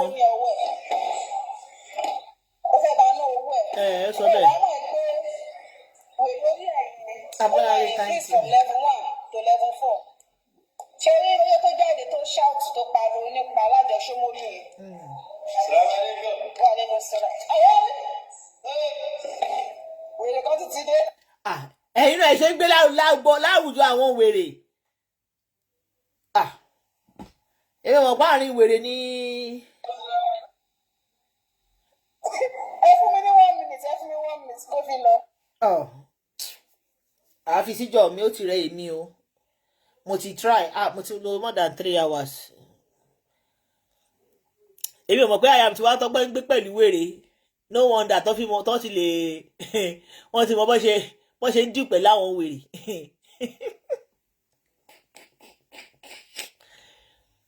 Ó lọ bá made them no buy tabs. Aya tí wá Tọ́pẹ́ àwọn àti wèrè papọ̀ Ọlọ́run á bá yí ọjọ́ ẹ̀ sí ìtí Aya tí wá Tọ́pẹ́ tí mo bá ṣe ń gbé pẹ̀lú wèrè wọ́n lè bá dùn wèrè ọmọ ìyá wèrè.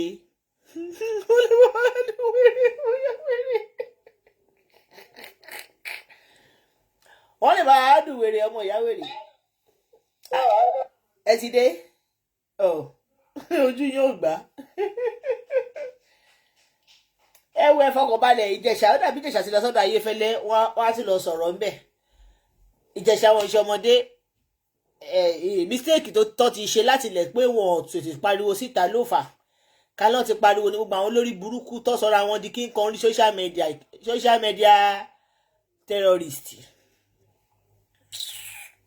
Ẹ wo èpè ní máa fi báyé yín jẹ́ ìgbárùmọ̀lẹ̀ tí ò ní jẹ́ kí n mọ̀ yín mi ò fẹ́ mọ̀ yín o gbogbo yín olórí burúkú social media terrorist yẹn gbogbo wọn báyìí wọn tiẹ̀ wá kí n tijú mọ́ gbogbo àwọn bitter single mọ́ they are big charity bá kàn come across profile wọn mo máa ń ṣá wọn sí blocking because I hate them I hate their character wọn ò ní ayọ̀ tó fẹ́ fún yín ju kọ́ báyìí nínú jẹ lọ àwọn olórí burúkú bitter single mọ́ dà yẹn wọ́n wá tan kámẹ́rà wọ́n máa judge àwọn èèyàn tí life wọn dùn ju ti wọn lọ wọn ò ní orí tó rò wọn ò láṣìbímẹ̀tì wọn ò lábìíṣọ̀ wọn ò ní future wọn ò ní past wọn ò ní present wọn ò ní kankan they are just lifeless. Bó ṣe wà ní tó bá ti jí ẹni tó fẹ́ wá ba tiẹ̀ jẹ́ lọ́ máa ń rò wọn ò ro bí bó ṣe fẹ́ great bó ṣe fẹ́ kúrò lójú kan wọn ò kí ń ro bó ṣe fẹ́ wá ba tìyàn jẹ́ tó ṣe wá parọ́ mọ́ èèyàn kan tó máa ń rò nìyẹn.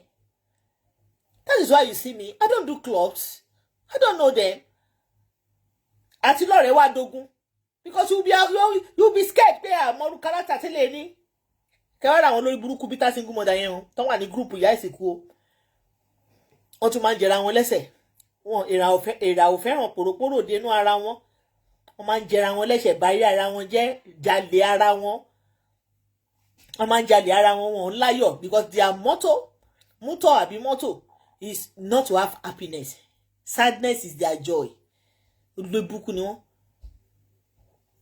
Only to get friend na wala. Èmi kẹ̀ I don't have friends.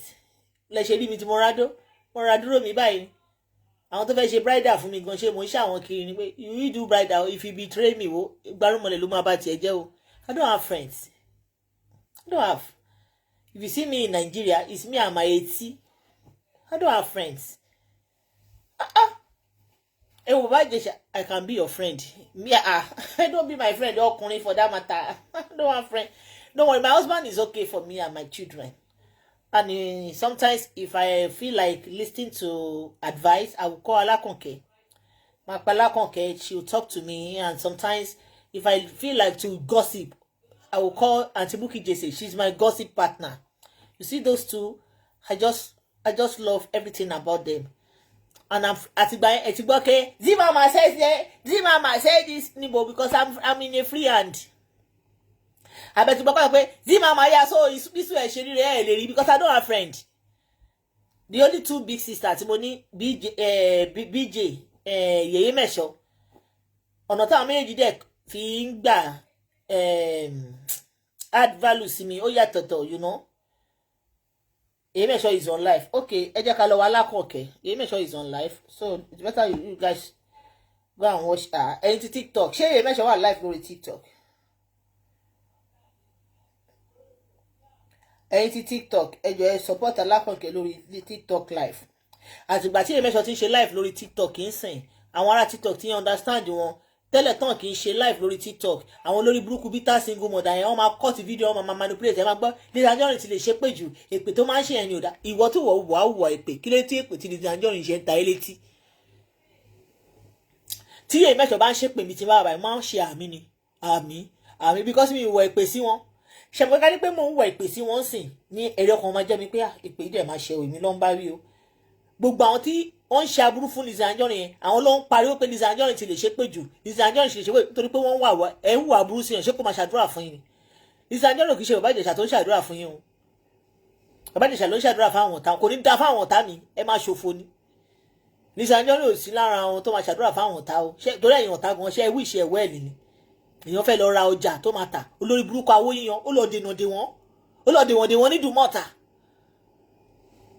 ó dènà dè wọ́n ní awó yíyan òrírí ọkọ jókòó sí Lizzy Anjorin tó tún fẹ́ jókòó ní ọkọ ó tún fẹ́ léǹdì ó tún fẹ́ ṣí nídìí ọ̀tọ̀ ló bí ní Buddha ní Florida is not educated ìwọ educated ló gbẹ̀yìn ayé ẹ̀ sọ́rí ajaga níjọ̀gàn ọmọ educated ló lọ bẹ̀yà rẹ̀ sọ́wọ́ Spiderman lórí pé a fẹ́ kọrin ló di Spiderman gbogbo bó ṣe ń recruit àwọn bitter single mother kọ́ máa attack àwọn èèyàn bẹ́ẹ̀ náà ni àwọn nínú ilé á máa attack ọmọ ẹ̀ níjọ́ tọmọ ẹ̀ náà bá fẹ́ sọ pé ọkọ òun fẹ́ balẹ̀ gbogbo nǹkan tó ṣe fún Lizzy Anjorin pátá nígbà tí yẹ mẹ́sọ̀ bímọ tó ní kó máa blọ́ọ̀gì wọn pé àwọn kọ́ ló lóyún torí pé wo ò lè lóyún wọ́n ti gbé wúǹbù tiẹ̀ lọ wọ́n ti fi ṣògùn owó oníkọ́ máa blọ́ọ̀gì Lizzy Anjorin pé Lizzy Anjorin kọ́ ló gbóyún wọ́n bá gbé ní ìgbà tọ́mọ ẹ bímọ ṣé wọn lo the same weapon fọmọ wọn lò fọmọ ẹ pọ́mọ ẹ náà kọ́ ló bímọ orí bó ṣe ń rí ìgbà tí Lizzy Anjorin fọ́kọ olóhùn ló raṣọ fọ́kọ the same weapon happen to you ó ń ṣàkíyèsí pé gbogbo bó ṣe kọ ìgbésí ayé àwọn èèyàn ló ṣẹlẹ̀ lórí ọmọ ẹ the thing is you are ripping it back so fast ó ní ọkọ Lizzy Anjorin ò lówó lọ́wọ́ ilé ìyàwó ẹ̀ ló ń gbé ìgbà tọ́lọ̀ máa bá ti yín jẹ́ gẹ́rẹ́tẹ̀ ṣe gbọ́kọ́ wọ́n sọná sí ìgbésí ayé kò lọ títí olówó kò rí Amẹ́ríkà lọ kò rí Canada lọ bí Davido ṣe ṣèyàwó tán fún ṣe ọmọ báyìí ṣe ló gbé jìgbà gẹ́gẹ́ bí ọmọ bàbá olówó ó gbé ìyàwó ẹ̀dínwó dé Amẹ́ríkà bó ṣe ṣèyàwó tán báyìí ó gbé kúrò Nàìjíríà ni gẹ́gẹ́ bí olówó kò fẹ́ kúrò Nàìjíríà dóyàwó ẹ̀ ṣùgbọ́n bẹ́ẹ̀ ṣe ṣèyàwó tán tẹ́lẹ̀ lówó ju Davido lọ kàkà kẹ́ gbọ́nà Amẹ́ríkà lọ àbí Canada ìṣẹ̀lẹ̀ wa lórí ní Nàìjíríà tẹ́ bẹ̀rẹ̀ sí ní ṣàgbé kiri bẹ́ẹ̀ ṣe ń kọrin òṣì tẹ́ ń fò mọ́gi lẹ́ ń fò mọ́ ọ̀pẹ lẹ́ ń kọrin ọ̀bọ lẹ́ ń kọrin arò lẹ́ ń kọrin òkú lẹ́ ń kọrin ibojì lẹ́ ń kọrin ọ̀run àpáàdì ẹ̀dẹ̀ lẹ́ lówó ju Davido lọ kò lọ títí ló fẹnu ara ẹ̀ sọ pé gbogbo aṣọ 1982 tóun wọ̀ o fámílì ìyàwó ló rà ẹ̀yìn rẹ̀ lẹ́bù Lizzy Anjorin pé ó bọ́ṣọ sọ́kọ lọ́rùn ó bọ́ṣọ sọ́kọ lọ́rùn gbogbo nǹkan tó wíṣì yèyí mẹ́sàn pátá lọ́mọ ẹ̀ padà rí keep doing it you will definitely repeat. Zeemama. Ìyá ti wàhálà ẹ̀. A ti rí i. Ẹ máa sọ̀rọ̀ ọ̀dọ̀ mi. Kò sí wàhálà ẹ lọ́jọ́ ìyá ọba jàre. Gbogbo ṣàkíyèsí ni gbogbo nǹkan gbogbo bó ṣe kọ script yèyí mẹ́sàn pátá lọ́ ṣe fọ́mọ ẹ̀. Òun ìgbà tí yèyí mẹ́sàn ṣe fídíò call tó ṣe fídíò call ní hospital bó ṣe bí Florida tán tó ń rányàn wá tán pé jáde lábẹ́ gistlover the same thing náà lọ́ ṣe fọ́mọ ẹ̀ òun á bímọ tiẹ̀ tán ó fi ai gbé ibi tọmọ tí ń bímọ lọ hospital wẹ́rà sí ìyẹn náà ló wọn bí tó lọ bímọ sí. wọ́n tún fẹ́ proof pé wọ́n kúrò Canada wọ́n lọ ṣe ai photoshop airport wọ́n lọ ṣe photoshop airport trolley tó fi ń gbọ́mọ apá kan pòórá wẹ́rà sí ai ní gbogbo nǹkan tó wíṣì Lizzy Anjorin pátá ló ṣẹlẹ̀ sọ́mọ ẹ̀ nǹkan tó kàn sí fi bó àwọn yẹn láṣìírí díẹ̀ ni pé kò lọ títí ṣẹ́rí kò lọ títí yẹn is the weapon fashion against them because bọ̀bọ̀ yẹn ó sì máa tó stage kan kò ní lè maintain fake life yẹn mọ́ ìyẹn máa bọ́ta pé ẹ má bàtò ń jẹ́ bóun ṣe rí rè bẹ́ẹ̀ bá ti lè gbóhùn bẹ́ẹ̀ wọ́n package kò lọ títí àparí ni ẹ wò Ìjẹ̀ṣà tẹ́ ń rí àparí ni ìyẹn omi ìpé kó má rẹ̀ tó nífẹ̀ẹ́ ọkọ mi àparí ni èwo ni kéèyàn parí ẹkùnkùn gbé wá Davido bẹ ṣe ń wò yẹn ó fẹ́ parí díẹ̀ bò kò tí parí tán ọlọ́ládé máa ń gbọ́mọ lọ bẹ̀rẹ̀kẹ̀tẹ̀ ìdí sọ́mọ́lọ́ Àṣàkẹ́ àparí ni. Zeemama kò lọ sí tí ìṣẹ́wọ́n pé ní baby mama. Oní baby mama. Ẹ nà. gistlover ọ̀dẹ̀ tí blog yẹ kò tí wàá tó àṣírí ẹ o. Ó trend náà ó ní baby mama in fact àfàtìgbà tí wọ́n plan ní wedding yẹn ọmọ ẹ̀ is like 6 months. Tẹ́lẹ̀ wo interview tí ọmọ ìyá àsìkò ṣe ó ní pé relationship àwọn kò ju 6 months lọ èèyàn tó rí ẹ̀ bá pín bọ́ọ̀lù ṣe máa wà nínú relationship 6 months tí o dẹ̀ máa sáré fẹ́ ọkùnrin yẹn then meanwhile baby mama ẹ̀ ó ní ọmọ 3 months lọ́wọ́. never ti gbà fún ọmọ 3 months lọ́wọ́ baby mama ẹ̀. gistlover ọ̀dẹ̀ tí bàbá blog yẹ. ó trend now even baby mama ẹ̀ jáde nígbà yẹn tó wá sọ ọkọ tó ṣẹlẹ̀ táwọn fi break up ó ní òun lòun feed ẹ̀ òun lòun ń bọ in fact òun fẹ́ gbé lọ sí court ní pé kó wọ́n máa sanwó oúnjẹ child support kí lẹ sọ child support wọ́n máa sanwó mo rántí gbogbo sí nìyà ọ̀rọ̀ yóò dórí gistlover kò dẹ̀ lè dórí gistlover ó ní ọmọ ọ̀nà 3 months lọ́wọ́ ó ní ọmọ 3 months mo rántí gbàtà ní ṣe náà lọ́sàn lórí gistlover. mo ti blọọkù Daddy Angie yẹn mo ti bá yín blọọkù ẹ̀.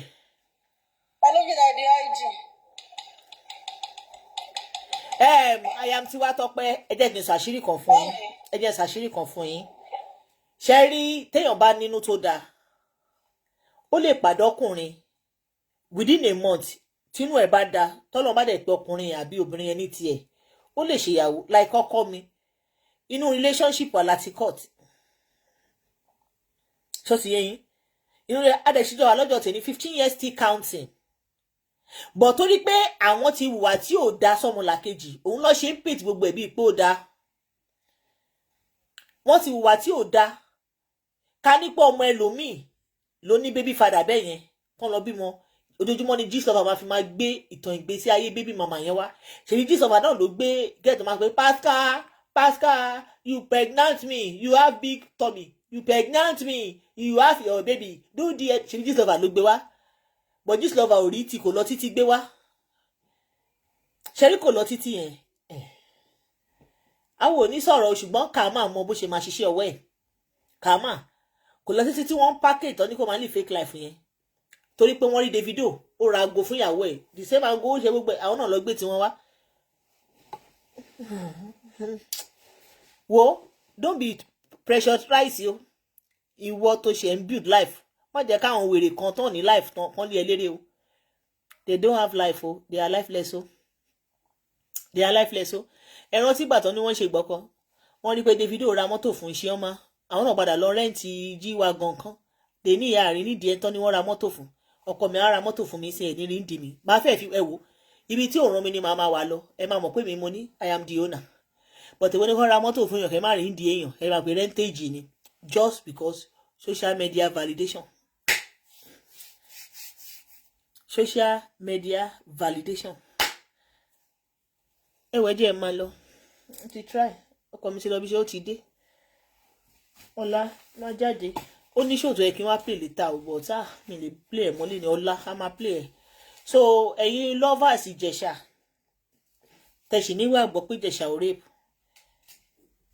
ọlọ́run á dúró ta àwọn ọmọ yín Ìjẹ̀ṣà ò rape o adult ni ṣe rí gbogbo àwọn obìnrin adult tó wá ń pariwo yẹn tó ń sọ pé Ìjẹ̀ṣà ṣe báyìí àwọn rírí ó ṣe kí nìkan rí lóòótọ́ Ìjẹ̀ṣà dó àwọn yẹn ó dó wọn dáadáa ṣe ti ṣe rí àwọn obìnrin tó ń bọ̀ tán sí tó ń sọ pé Ìjẹ̀ṣà ó fẹ́ dómi rí ó fẹ́ rape Ìjẹ̀ṣà dó wọn ó dó wọn dáadáa adult ni òbò wọn lélẹ̀ ni òbò wọn useless Ìjẹ̀ṣà dẹ̀ ẹ̀wọ̀n kànjí dẹ̀ mú bàbá adult and adult àwọn náà dẹ̀ gbé súnmọ́ ẹ bèrè pé ìgbà tí Ìjẹ̀ṣà ń dó wọn ṣé wọn kà tán sókè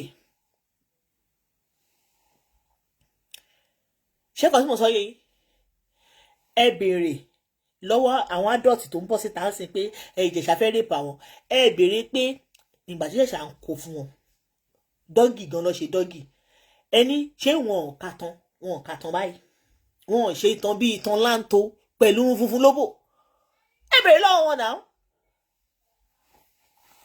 ìgbà tí wọ́n dẹ̀ fẹ́ tí Ìjẹ̀ṣà dẹ̀ rí pé òbò wọn ṣe ló ń súfèé kì í ṣòbò tóun lè manage ó dẹ̀ ní ẹgbóbò wèrè lọ tí Ìjẹ̀ṣà bá tún rí adult tó ní pé òun kú Ìjẹ̀ṣà jẹ́ adult and adult ó fẹ́ dún Ìjẹ̀ṣà dún ẹ̀ náà èèwọ̀ wá ní Ìjẹ̀ṣà tí Ìjẹ̀ṣà bá tí ò bá márì yín ẹ̀wọ̀ ọ̀tẹ̀ tó márì nìyẹn ẹ̀wọ̀ ọ̀tẹ̀ ọkùnrin ni ẹ̀ṣẹ̀ máa ní kó ẹ wo VDM máa sọ ó ní bóun ṣe wà yẹn òun lè dó òbò òun lè dó obìnrin 4 láàrin ọ̀sẹ̀ kan VDM máa ń sọ náà ó máa ń sọ náà ó lóun lè dó tí Ọlọ́run ló ní kí VDM tètè wá sọ ká ní kò tètè wá sọ ni wọ́n máa sọ pé VDM náà dó minor bọ̀ torí pé irú àwọn Ìjẹ̀ṣà yẹn ẹ̀mọ́ wọn máa kóòdù wọn nílé sọrú nǹkan bẹ́ẹ̀ yẹn pé mò ń dó òbò 4 lé VDM sọ kò rányàn ìyẹn ò tiẹ̀ rányàn rárá ó ní bóun ṣe wà yìí ó nítorí òun lè fọmọ Nàìjíríà ìwé kò nílé aláwọ̀ òun kóun máa dó òbò bó ṣe òun ó lóun máa dó òbò òun máa dó obìnrin 4 different women 4 women in a week tẹ bá padà gbọ́ pé VDM ń dóbò kiri ṣé ó máa jọ yín lójú kò ní jọ yín lójú náà because he said it by himself. Ìjẹ̀ṣà àwọn ìyá yẹn wọ́n jẹ́ iṣẹ́ ẹ́sádọ́gì gan-an ẹ́sádọ́gì Ìjẹ̀ṣà rún ẹ Ìjẹ̀ṣà rún àbí òrùn ẹ ṣẹ́rí ẹ́sàbọ̀dì gangan ẹ́sàbọ̀dì ló rèpù Ìjẹ̀ṣà ò rèpù ẹ́sàbọ̀dì just ṣẹ́rí Ìjẹ̀ṣà tẹ̀ ń wò yìí àwọn obìnrin náà àsọ̀tì ẹ o òótọ́ ọ̀rọ̀ ní ká máa sọ wọ́n àsọ̀tì Ìjẹ̀ṣà o torí ẹni tó bá ti ní Ìjẹ̀ṣà gùn. In fact, Ìjẹ̀ṣà ga ju Ọdúnládé Adékọ́lá lọ. I'm putting it to you guys now. Ìjẹ̀ṣà gùn gan, ó ga ju ọdún lọ. Wọ́n dẹ̀ ní body tó wà òkè. Tó bá rí Ìjẹ̀ṣà ilé mọ̀ pé wọ́n ti 54. Ìjẹ̀ṣà ti dàgbà, but you cannot know. You have that stature and you have that structure. So, Esabod sí, ó rape Ìjẹ̀ṣà. Justice for Ìjẹ̀ṣà. Àwọn yóò nínú funfun lóbò. Ṣé làwọn náà ṣí òbò bí eṣinṣin kan rí kan báyìí. Tọ́ní Ìjẹ̀ṣà máa pound oyin àmú wọn. Ìjẹ̀ṣà pound wọn tán. Ó dẹ̀ lóhùn pound òbò rírùn. Àwọn yẹn náà túbọ̀ ta pé Ìjẹ̀ṣà fẹ́ rape àwọn òun wá fọ́ Ìjẹ̀ṣà létí. Ìwọ fọ́ Ìjẹ̀ṣà létí. Ó fọ́ Ìjẹ̀ṣà létí after tó rùn ìyá ẹ̀. Irọ́ ló pa. Stop lying. Just be ẹ ṣe fíìmù ẹ̀ lógo. Wọ́n ọmọ yín. Ẹ mọ́rí wọlé. Ewelele, only na so you self won rape Ìjẹ̀ṣà. I like your mama na ibo pé ìyá ẹ like oko. Olóṣì. Lára àwọn bitter single mother nìyẹn o. Èmi ló kó mo boko sùn mo boko jí. Bèèrè lọ́wọ́ Ìjẹ̀ṣà sí mi face to face. Ẹ̀mẹ́ta mo rí Ìjẹ̀ṣà. Ṣó ti yẹ mo boko sùn mi ò lákòókò rí one day.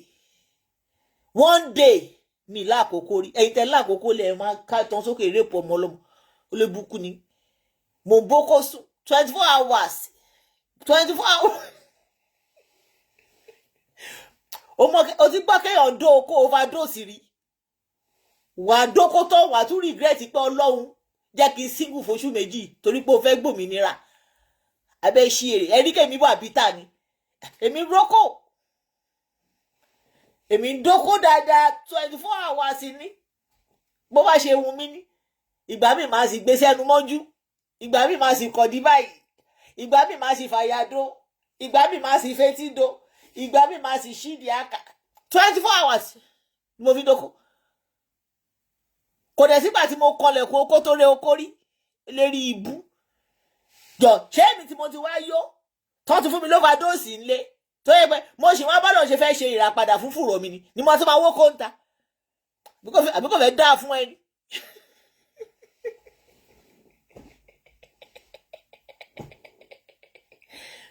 Ẹ wo wèrè náà. Bóyá ọ̀rọ̀ bí a mo lákòókò. Wèrè ní this woman you no get work ni. Ìyá ò ní work. Tí ìyá ẹ bá ní work, ó pera ẹ ní nífẹ̀ẹ́ mi luxury. Ṣé bóyá kí wọ́n ó ní luxury wear. Ṣé bóyá kí wọ́n máa tajà fáwọn ará ọ̀run. Olóṣì díẹ̀ tún follow mi jẹ́ ń ṣá ìyá ẹ̀ sí blocking. Ṣé bóyá kí ìyá ẹ tó bá yẹ pé ìwọ́n tajà luxury wear. Olóṣì luxury wear. Ìwọ́n mọ̀ kan tó ń pè luxury. Ó yẹ kó máa dá customer lóhùn. Kí ló wá ṣe lórí show mi? Ewúrẹ́ jẹlẹ́jẹlẹ́ àgùntàn jẹmọjẹmọ torí pé ó gbọ́ pé mò ń dóko 247 24 hours mo fi dóko pàpà súpé. Ó rí pé pàtó bá mọ̀ wá sórí láti ó ti níbi kí wọ́n á fi bítà ṣe sórí. Obìnrin tó bá rókó tó ló máa ń bítà. That is why we call you guys, you blackmailers, you instrument of your queen mother destruction, bitter single mother. Bitter single mother. Olóṣì. Jẹ́ ń pa ṣóò sí kì í sọ fún kí n pé ọkọ mi. Adé mi! Mo tún fẹ́ dóko. Mo ń dó lọ́dìyẹ. Mo ń dóko lọ́dìyẹ tún gbà.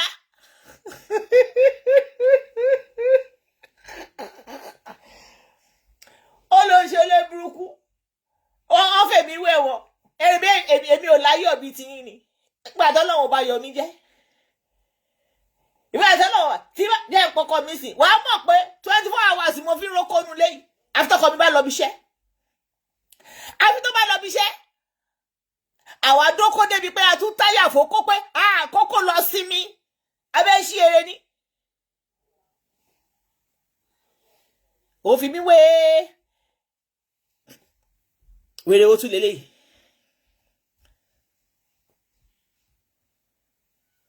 Ó fi mí wé ẹ̀yin bitter single mother ni. Mr. Sunday Zeemama gba ìjọ I gave kundus to your ade. Of course na kí ni mo lọ́kọ fún. Mi ò ní yàlé. Mi ò dé wọn dẹ̀ fẹ́ lé mi. Èmi nìkan mò ń gba nǹkan mi. Only that this kind person their marriage dey bitter. Bí ti ìyá ẹ ṣe bitter nìyẹn náà. Nífẹ̀ẹ́ mi luxury. If your mother marriage doesn't bitter, you cannot look me and say my marriage bitter. Okay? If your mother marriage doesn't bitter, tí ìyá ẹ bá test adùn marriage rí. Ìyá ẹ 15 years in my marriage now. Tí ìyá ẹ bá lò 15 years inú marriage, kò ní train ìwọ as a bitter girl. Okay? my mama, ìyá tó bí mi, she's still with my father. Do you know my age? For you guys to see my mother and my father together till now, you should know that I come from a lovely home. So, ìyá mi ò dá tọ́ mi. I met my mother and my father together, and I can call them now. You see both of them. So far my mother marriage is so lovely and sweet. You cannot see me. Tani mo fẹ́ fi tèmi jọ. So ti yẹ sí. So ìyá ẹ bá tọ́ ẹ with your own father. Tí ìyá ẹ ní experience sweet marriage, you will not see me and think of bitter marriage. So ti yẹ nsìn. Ọkọ ẹ. Adé, ṣé wà lórí call ni? Ẹ wá. Mo fẹ́ fún ọmọ ẹ̀ ó wà mannerless. Ṣó ti yẹ sí, tí ìyá ẹ̀ tó bí ẹ tó bá dàgbà sínú sweet marriage, you will wish to have lovely marriage. Ṣé wà lórí call? Ẹ kàn ẹ wá now. Just kiss him. Another one. Ẹ kàn ti ṣe ẹ tilẹ̀kùn. Mi ò ní kankan. Ṣó ti rí sìn? Tí ìyá ẹ bá ní experience, ìyá tó bí ẹ, tó bá wà pẹ̀lú bàbá ẹ, you will wish to have a good man and a sweet father for your children. Only don't show your ugly face, I beg. Ṣé ọkọ mi wá jẹ́ ID ni. We are renewing our yes, I do again in this August. Let me show you my husband. My husband na hiding thing. Ṣé ọkọ mi wá jẹ́ ID agenda ni. Báwo lẹ ṣe rọmọ sí? Ṣé ń wáìn ni? Èmi bá wọn fọkọ lọ́kọ. I marry my husband. Kí ló dé? Olórí burúkú ti ránjú mọ́ photo kò jẹ́ kó show. Kí ló ṣẹlẹ̀? Why are you ránjú in the photo? You don't let my photo show. Varu. Wèrè tó ń sọ rẹ̀ ó ti sá lọ ni. Why are you running away? Kí ló dé? Kò show ni. Jẹ́ tún fèlè síbẹ̀. Olórí burúkú. Kò jẹ́ kí photo mi show. Kò jẹ́ kó show. Jẹ́ fi lè síná pé lè máa show. Kí ló ṣẹlẹ̀? Zuckerberg àbí kí lórúkọ ẹni tó ní kíní. Jẹ́ fi lè sí pé lè máa show. Wọ́n gbà kó show. Go and check my TikTok. Nífẹ̀ẹ́ mi ò kí ló ti ń pè ẹ́. And check my TikTok, you see my man there. Ọmọ ọ̀dọ̀ ọmọ òfò. Gbà tó rí bàbá tọ́, òun náà dẹ̀ rí bàbá fáwọn ọmọ ẹ̀. Ìran mẹ́ta òun tó ṣì. Ìyá ẹ̀ tẹ́ bá máa wo ìyá ẹ̀ lọ, ìyá ò sí nílé ọkọ. Ọlọ́run ló mọ bí tí ẹ̀ tí ń ṣòbò yẹn pé yan tó gbà ìyá ẹ̀ dànù kúrò nílé ọkọ. Òun náà bó ṣe wà yẹn, ejò tó ń ṣá ìyá ẹ̀ ló nà òun náà pàṣán nítan. Òun náà rìn gbèrègbèrè kiri lórí plow. Ẹ má fẹ́ o. Àgbébọ̀ ẹ̀dìyẹ ni ẹ̀yin ọkùnrin tẹ́ bá ń wá sí. Ẹ má wulẹ̀ fẹ́ o. Nífẹ̀ẹ́ mi kìíní yẹn. Bẹ́ẹ̀ ra luxury store tó ń tà. Bẹ́ẹ̀ lọ rajà lọ́wọ́ ẹ ra kúdẹ. Ẹ ra ikú, ẹ ra àrùn. Bẹ́ẹ̀ rajà lọ́wọ́ ẹ tó pẹ̀lẹ́ ní nífẹ̀ẹ́ mi store yẹn. Ẹ ra àgbákò. Ẹ má rajà lọ́wọ́ ẹni tó bá rajà lọ́wọ́ èkúta ni. Èkúta ti bá. Olòṣì. Ẹ wo ẹjẹ́ á máa lọ jàre. Olórí ibú òpó rẹ̀ nífẹ̀ẹ́. Bẹ́ẹ̀ lọ ra luxury store tó ń tà. Ẹ wo gbogbo nífẹ̀ẹ́ mi wears àwọn nǹkan tó ń tà. Àbìlú wà ń bẹ̀ ó bẹ́ẹ̀ rà báyìí. Ẹ ti ra àgbákò. Nífẹ̀ẹ́ mi luxury kìíní yẹn. Àwọn aṣọ tó ń tà, àwọn aṣọ ìsàlẹ̀ òkú ni o. Bẹ́ẹ̀ ra aṣọ lọ́wọ́ ẹ̀. Àwọn aṣọ tó ń tà yẹn wọ́n ti kọ́kọ́ lọ wọ̀ fáwọn nǹkan àwọn tó ń ṣògùn owó. Bó bá ti mú yín wọ̀ tẹ́ ti lọ rajà lọ́wọ́ ẹ̀ tẹ́ wọṣọ yẹn sọ́run àbẹ́ wọ̀ fáwọn ọmọ. Àwo lọ nìyẹn. Lẹ́yìn kan máa ròkú wọlé kan máa ròkú jáde. Ọjà ikú ló ń tà. Bó ṣe wà yẹn wọ́n rìn ránṣẹ́ ìṣù ni. Òun ló lọ ń taṣọ fáwọn tó ń tà. Òun ló lọ ń taṣọ fáwọn tó ń kú wèrèwèrè. wọ́n gbòkú wọlé wọ́n gbòkú jáde bẹ́ẹ̀ ra aṣọ lọ́wọ́ ẹ̀ TikTok ẹ̀ ra kú.